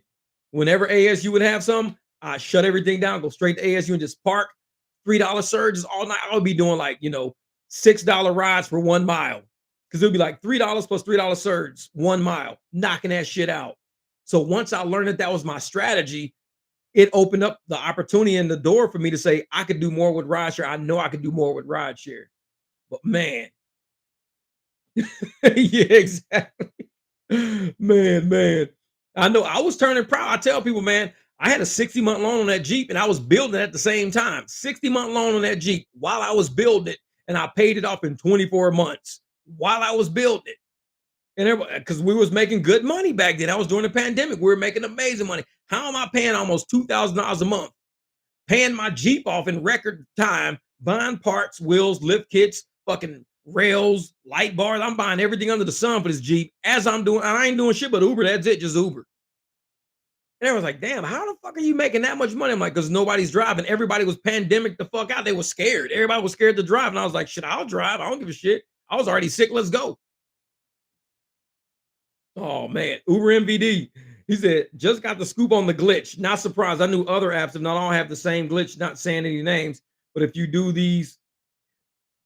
thought these tips dogs didn't have an ace up their sleeve, you blind. Yeah, the top dogs. Man, real shit, Uber MVD, real shit. Man. Bob said, Jeff, you were the goat. Honestly, Jeff pimped that Jeep. Jeff in the house, Daniel. No, I ain't the great. I ain't the goat. God damn it, I'm not the goat. The Billy goat, that's about it. I'm eating all these motherfucking donuts while I be driving. Man, he said need to find a AR glitch for Uber Eats. Because they be sending shit $2 for like 6 miles. I'm like, this motherfucker ain't even tipping. Nope, doubt it. Man. Hey, I'm telling you though, man, if you get out there and like Uber MVD says, a lot of people didn't think these top dogs had an ace up their sleeve. A lot of people knew something seemed funny because a lot of people were struggling, like really, really struggling in the same markets, struggling. And these people didn't have a care in the world. A lot of these people up top did not have it. It was like, oh, this is great. It's an amazing day. The sun's out. The motherfucking birds are singing and shit. I just saw a moose walk past the motherfucking house. It's like not a care. And everybody was like, man, I hope I make fucking rent. Man, I can't afford fucking dinner tonight. Man, what the fuck's going on? I hope I don't lapse on my car insurance.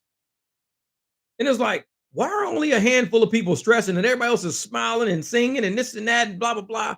But as you know, like I told people, as you notice, a lot of motherfuckers at that time were only showing screenshots. That's all they would show. They wouldn't show a process, which is cool. I tell motherfuckers, you ain't got to show your process. Nobody has to show their process.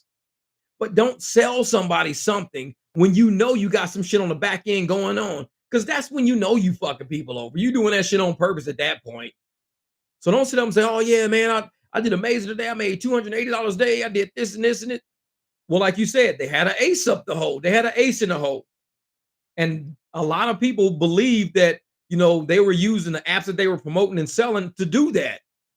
And even the apps that were sponsoring them were probably thinking, damn, you're doing that damn well with our app. Shit, you doing that good with our app. Damn, dude, keep it up, man. We're doing great. Look at these guys. They're jamming with our apps, man. They're killing it. But really, then the apps found out, wait a minute, they're not using our apps. They're not using Solo, Par, and Maximo. They're using a glitch. That's how they're doing this shit. And it kicks everybody in the nuts, man. Kicks everybody in the nuts right there on the spot. Yeah. And that's the thing. 550 in 3.5 days with less than 5% AR on all platforms. Yep. Operate decline garbage, man. That's what you got to do. That's what you got to do. And so it's hard to do that. It's hard, Uber and VD, it's hard to do what you do, to decline all that garbage to make that 350 bucks.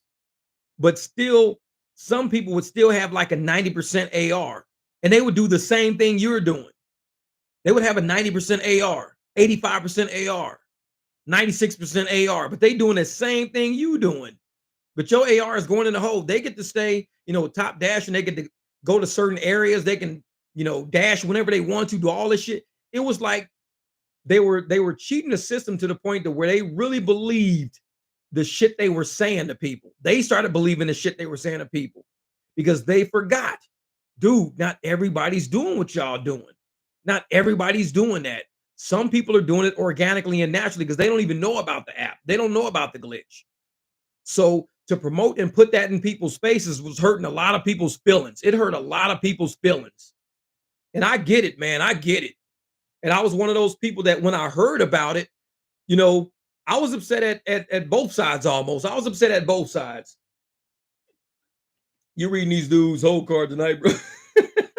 It's funny, Hero Pick Stevie said, you reading these dudes' whole cards. Man, because I was like, well, I'm mad that the people were putting the glitch on the internet. So the apps now know how to shut it down instead of saying, hey, let's teach all drivers how to do this shit so everybody's AR goes through the roof. And let DoorDash figure it out themselves that all these drivers are doing a glitch. I mean, if like, let's say 30 people are doing it, let 3,000 do it. Let's feed 3,000 families now. If we feed 3,000 families with the glitch, let's feed 30,000 families with the glitch now. Let's spread this shit out and not tell DoorDash what's going on. Because when DoorDash is like, wait a minute, we got all these motherfucking top dashers all over the fucking place. What the hell? Let them do the investigations. The software engineers are paid to investigate shit. The software engineers are paid. Don't do the software engineer's job. The motherfuckers ain't giving you none of their salary. Why are you teaching them about the glitches and the patches and the hiccups and the hangups? Fuck that. You don't work for DoorDash. You're not an engineer. You should be like, listen, since we told y'all what the glitch is, you guys owe us $30,000 because you guys would have never found that shit and everybody's going to get rich off of it. I would have just let everybody get rich off the shit. I'd have been like, you know what? This is what you do. You go get a Discord group, make everybody pay $1 to get in. If they pay $1 to get in the group, that's how you know you're keeping out fucking app employees because everybody has to be somebody. Get in, teach everybody the fucking glitch. Now send everybody out into the public and they all fucking make a killing. Everybody's feeding their family now. DoorDash will be like, why in the fuck is everybody like really making like $1,200 a week now? Everybody went from making $600-700 a week to everybody's making $1,200-1,300 a week. Excuse me. And then everybody's AR is like 90%. What the fuck's going on? Let them investigate it. Let them figure it out. We don't work for them. Fuck them. But instead, like I said, I'm a person, I tell motherfuckers on my channel, do not post no glitches and shit on my channel. Because I don't let them motherfuckers figure it out themselves. Because if yeah,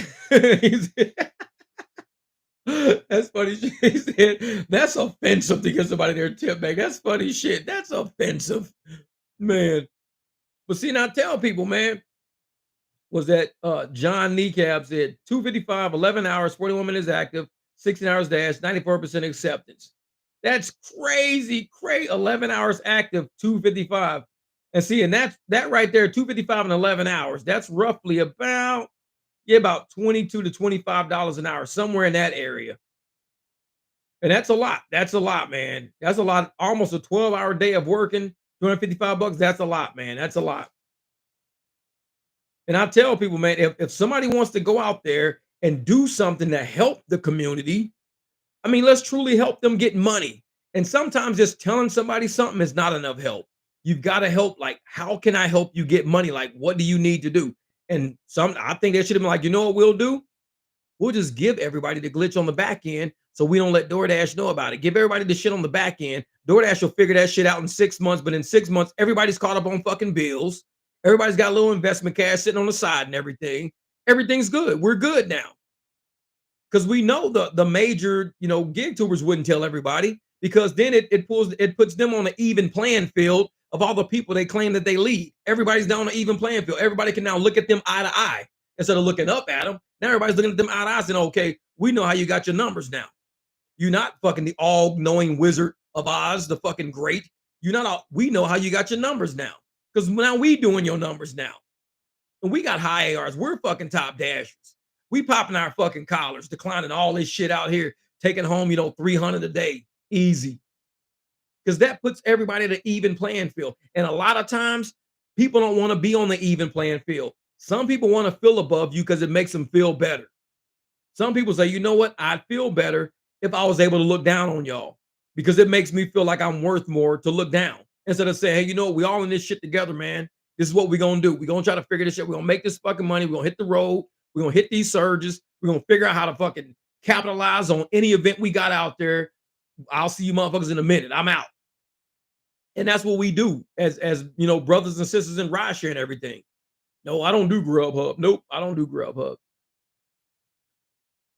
But if we could do that, then that's what I tell people, we're going to go out there and create a community of people who can afford to pay their fucking bills. Not just a community of drivers delivering rideshare, but a community of humans that can pay their fucking bills. That shit feels good. If a motherfucker walk up and say, well, what do you do for a living? Drive? That's it? Yep. My car note's paid up for the next month and a half. My insurance is fucking paid up for the rest of the year. Damn, for real, you don't pay month to month? Nope. And that's how you fucking take care of the rideshare community, the delivery community. You give them information that puts money in their pockets. And we don't do work for the app. I don't work for the app. I will never fucking, like I said, I don't give a fuck what it is. If somebody said, Jeff, this glitch just came out yesterday, tell everybody. Not on my channel. Shit. It's like, I'll tell somebody an email, hey man, try this shit on your phone and see if it fucking works. They'd be like, oh man, that shit works. How the fuck did you know that? It was like, somebody just told me about it. Don't put that shit on my channel. And that way, everybody's like doing well. Everybody's doing well. Because I don't think anybody wants to necessarily like feel better about themselves because they do better than this person next to them. I mean, it's like, what type of person is that? Say, man, I feel better about myself because you're doing worse than me. That's some hater shit right there. That's some hater shit, man. So I talked to my landlord yesterday. 4 units in my building. I'm the only one tenant that pays the rent in full the first day every month. Exactly. And Tim, you're a delivery guy. What do you do for a living? Just deliver? Do you make any money? Well, I'm the only motherfucker in my building that pays rent in full on the first of every month. Everybody else in here got a W-2. That's funny shit. That's funny shit. No. Oh, Antoine Bell says, how much should I be making only doing only deliveries in AZ? Man, that's a loaded question because I don't do a lot of deliveries, but it's like it truly depends on what area. A lot of people love Scottsdale in the afternoon. A lot of people love Gilbert, Chandler. Like I said, there's nights when I've done delivery before. I've made 25 an hour. I've made 40 an hour. It just depends. And it really depends on if you got any kind of bonuses, challenges, and all of that shit like that. If you got that involved, oh, you're going to jam. Because you can knock out, if you can knock out $30 an hour, then you start getting challenges and stuff thrown into that, you can possibly be over $45 an hour just doing deliveries. That's it. Just doing deliveries. So it's possible, man. It's possible. No, always first just said 30 drivers sitting at the airport playing spades and dominoes. Those motherfuckers bored out of their mind right now. They're bored out of their fucking mind. It's like, shit. It's like, nah, I'll be wiping my card and I'll be sitting somewhere doing short rides. I'm not sitting in no motherfucking airport all day. I'll be doing $3 a mile rides, $2 a mile rides all the fucking time. Nope. I ain't doing that shit. Nuh-uh. And that's the thing though. And most of them are probably sitting on the app right now. There's probably 10 of them sitting on their app when only one person needs to be on their app. Everybody turn your shit off except that one person. That way, when the surge fucking hits, everybody's like, hey man, the surge just hit. Then you turn it on. That's it. That's it. But 95% get a decent tip. Yep, yep. What is it? North Scottsdale. Chris says North Scottsdale is great for delivering. That's right. Johnny Cab. Thank you, brother. The 99 cent man. That right there is gonna be my Friday donut. Crusty. Shit, I'm a crusty crab that motherfucking donut Friday. I'm gonna run up in that bitch with $1. Be like, this is for Johnny Cab. Smack that shit on the counter and run out that motherfucker with my donut. He was like, this dude just came and slapped $1 on the counter and took off running with that fucking donut. No. Am I off today? No, I'll probably go out about, I'm thinking about 10:30. Because today was the first day for all the ASU students to go back to school. So a lot of those motherfuckers got a awakening. Because many of them had to get up this morning, go to class. They've been partying all week. Some of them probably missed first day anyways. But they've been partying all week. It's been nuts. Some of them had to go to work. So they got to go to work, go to school. They're going to be butt ass tired. Ain't nobody going nowhere tonight. These motherfuckers ain't going nowhere. They ain't leaving the house. They ain't going to the store. They ain't going to go see no. Half these motherfuckers probably going to even go to the bathroom. They're going to just sit on the fucking couch and piss on themselves. They're going to be tired as a motherfucker. These motherfuckers ain't going nowhere. So what you doing sitting on the couch? I ain't going nowhere. Did you just sit there and piss on yourself? I ain't even going to the bathroom, motherfucker. I ain't going nowhere. I'm tired. First day of school, these kids going to be wore the fuck out. Life is back to normal again. And like I said, I'll be down there tonight, probably about 10:30. I'm gonna check to see if there's anything in the app as far as like appointments, reservation goes. Because I grabbed one from Scottsdale last night, one from Tempe, and I grabbed one from downtown, two from downtown actually. So I didn't get the Tempe. Yeah, I didn't get the Tempe one. Nope, I didn't get the Tempe. I think that was the one I ended up missing. So it's like, man, wait a minute, Chris, you lying. Did you see the Uber ridiculous bonus? 20 rides for $25. 70 to get $50. Man, shit. Ain't nobody doing that. Ain't nobody doing that. Nope, doubt it. Shit, for 25 bucks, you can find that shit on the ground in front of Circle K. You just got to keep fishing around. You be like, oh shit, somebody dropped a $5 bill. Go to 5 different Circle Ks, and I guarantee you're going to find $25 on the ground. Just keep driving. They're gonna say, what are you doing? I'm going to every Circle K because motherfuckers always walking out of Circle K, like putting their hands and shit in their pockets. They drop shit on the ground. It's got to be a $5 bill laying there some fucking where. You will find that shit right next to a gas pump or something. Like, oh shit, $5. Call that your Uber surge, goddamn it. You just got $5. That's your Uber bonus. You just found $5 on the ground. Man, that shit was funny as hell. $25 for 20 rides. Ain't no way. Ain't no way.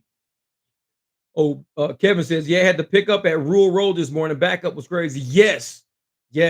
You know it already, man. Rural Road in Scottsdale about to be nuts. Because see, that's the thing, man. A lot of these kids are, like I said, this is their first day back. A lot of them are freshmen. A lot of them have no idea what the fuck is going on. A lot of them are transfer students. I picked up some international transfer students, different people. A lot of them have no idea what's going on. So yeah, rural, I ain't going near it. I ain't going near it. Nope. You start going to rural probably mid-September. Don't go until these kids kind of understand the system of rule and how to use rule. Because I'll hit Veterans Parkway and I'll shoot around that way and everything. I do not touch rule, man. Because if you get rule in University, you get Apache in rule, or you get Broadway in rule, or you stuck. You stuck for a minute. Because all them kids, they cannot drive, dude. You got to somehow find out how to get the Veterans Parkway, wrap your way around. If you do hit rule, kind of sneak around and get back up. Don't make it to University and rule. Figure it out. It's like, don't go over there. Me and Chris like, stay away from rule. That's funny shit. That's funny because you already know shit. And that's the thing. That's why I like, giving some of my my videos on the channel. Because when I'm driving and I'm talking to people about the videos, and I always say, if you're from Phoenix, you know this, because they can kind of come in and say shit. And that should help entice other drivers in other cities, like, Tim, gig-wise. Tim would be like, he's from St. Louis. So any St. Louis drivers and Tim could be like, okay, giving each other tips about different areas, different events coming up. And I will tell everybody in Phoenix right now, everybody in Phoenix, listen, this is probably the best part of the shit you're going to get. I may not give you much, but I heard today when I was dealing with Hum, March Madness is coming to Phoenix this year. We're getting March Madness. This shit's about to be crazy. All basketball teams, everybody's. This is gonna be like the Super Bowl for fucking man. This is about to get fucking crazy. So March Madness, everybody get your shit together. Figure it out. Block your calendar out. Don't take a vacation yet. Don't plan on taking off yet. March Madness comes here. We will figure it out. And the people who did waste management, are doing the logistics for March Madness. And those motherfuckers know what they doing. They do waste management every year. They do the Waste Management Open. And that's why I only did waste management last year. I made 3,500 in fucking 5 days, 3,600 in 5 days. Dealing with those people up at Waste Management because they set up the cones right, they set up the shit right, the Lyft shit right, the Uber shit right. They know what they doing.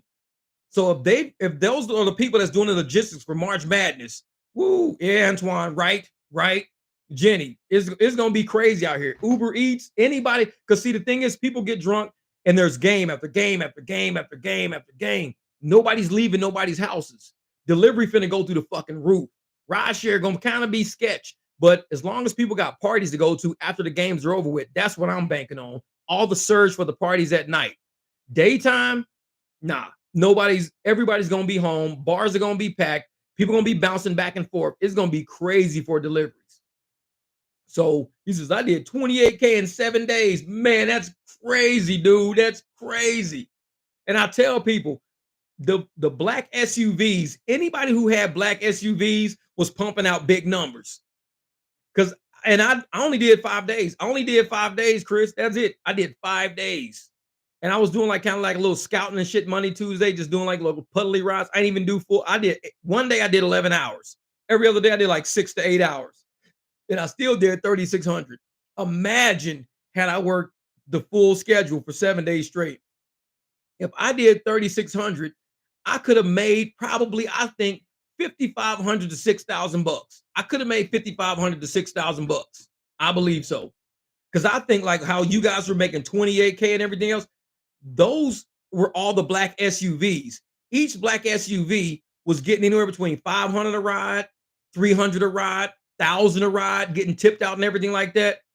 I mean, some of my rides were paying me 70 bucks and I'm just a little ass car. I'm making 70. I'm like, holy shit, I'm getting 70 bucks for this ride. Just a little ass car. I got shit in my phone still, $52, $46 for one ride, stuff like that. And those are rides I was rejecting because they were going to the stadium. They were picking up people from downtown, taking them by the stadium. $56. And I was like, I ain't doing that shit. 56 bucks, fuck that. So I wouldn't do the 56. I'd do something like a $26 ride. That was for like 4 miles. I would do that. And then I pick up somebody for like 8 miles and I'll get like $45 for it. It was crazy money. Yeah, man, it was nuts. And all them black SUVs, man, like I said, I heard Super Bowl is supposed to be in Vegas next year. I thought it was going to be in Arizona. It's supposed to be in Vegas next year. But it was, yeah, anybody who was in a black SUV. Yeah, the Uber black, man, that's what it was. It was no less than 200. If you was running any black vehicle during Waste Management Super Bowl, you didn't take off with less than, $200 a ride most cases. Sometimes you get like a real quick hop. You'd be like, fuck it, I'll do it. But these guys were saying, fuck it, to $100 rides. It's like $100 ride. Yeah, I'm cool. 5 people come walking up offering $100 cash. Black SUV will look, be like, okay, man, we give you $100, man. Take us here. Where y'all going? Here. Wait a minute, that's like 10 miles away. Yeah, they'd be like, nah, I'm cool. It's like, how the fuck you just turned down $100 like that? That's money. The black SUVs doing fucking waste management. These motherfuckers getting 500 for rides like that. Why the fuck they want to take 100 when they can make 5 times that much? When Chris is saying people was making 28,000 in like 7 days, shit like that, he's right.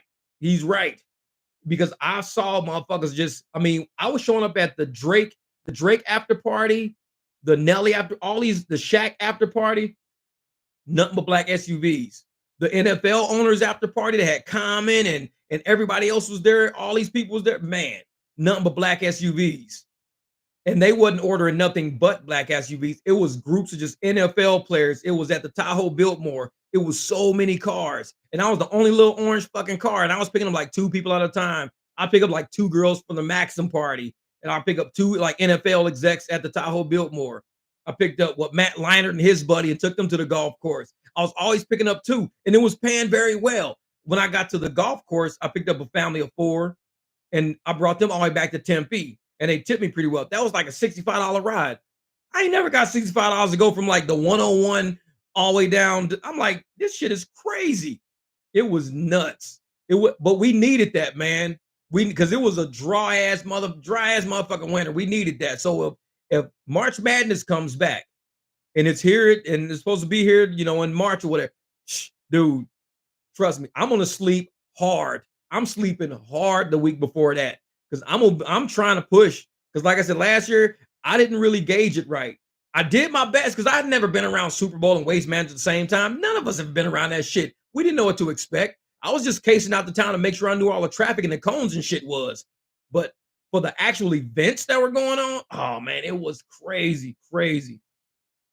Borden he says, so use my tax to buy a black SUV. Actually, you don't have to buy one. There's somebody that's in my email. He actually rents them out. So this is what happens. You get a black SUV from him, but you got to wear dress up nice and everything. And he pays for the gas. You pay him a percentage, but these are all his black SUVs. You're just the driver, but you get all the money except for certain percentage. That's it. But the percentage is a lot more than what I would have made using my own car. And I don't have to use my own gas if I drive his SUV.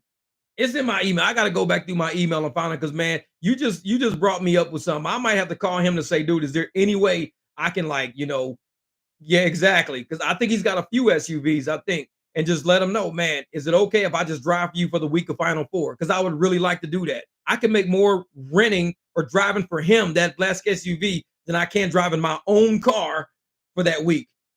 Because them black SUVs, man, it was like Men in Black shit. It was like presidential shit. That shit was crazy.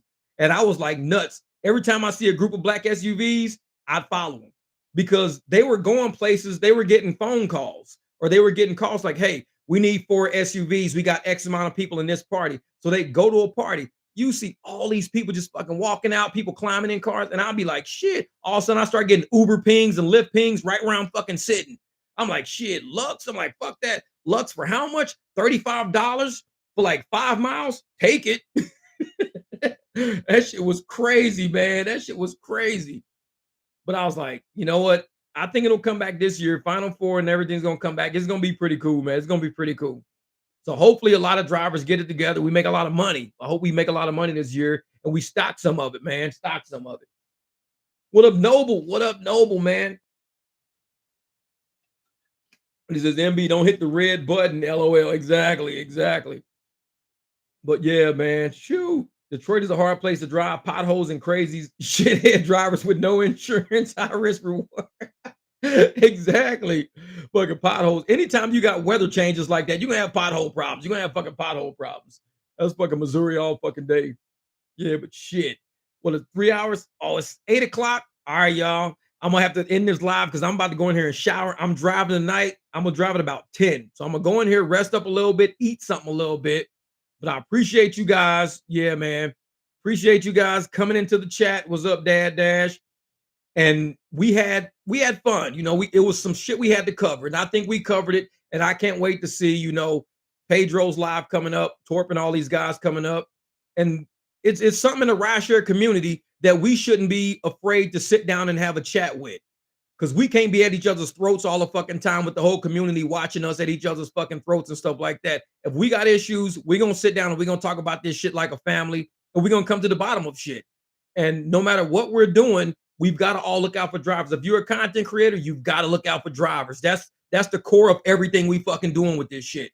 Man, I appreciate y'all, you guys in the chat. Like I said, and I always tell everybody, if you're a new driver, shit like that, make sure you check out the comments on my videos. My videos are okay. The comments are the meat of all these people you are seeing in the chat right now in the side chat. These are all the people that be in the comments, and they give some of the best advice for new drivers, experienced drivers, certain events. Read them comments. Because like I said, videos are videos and they're going to be there to stay. But those comments, that's where you really get into the meat of the conversation and where these drivers tell from true experience and sitting in that seat. dealing with all these different people and how to make this money the right way.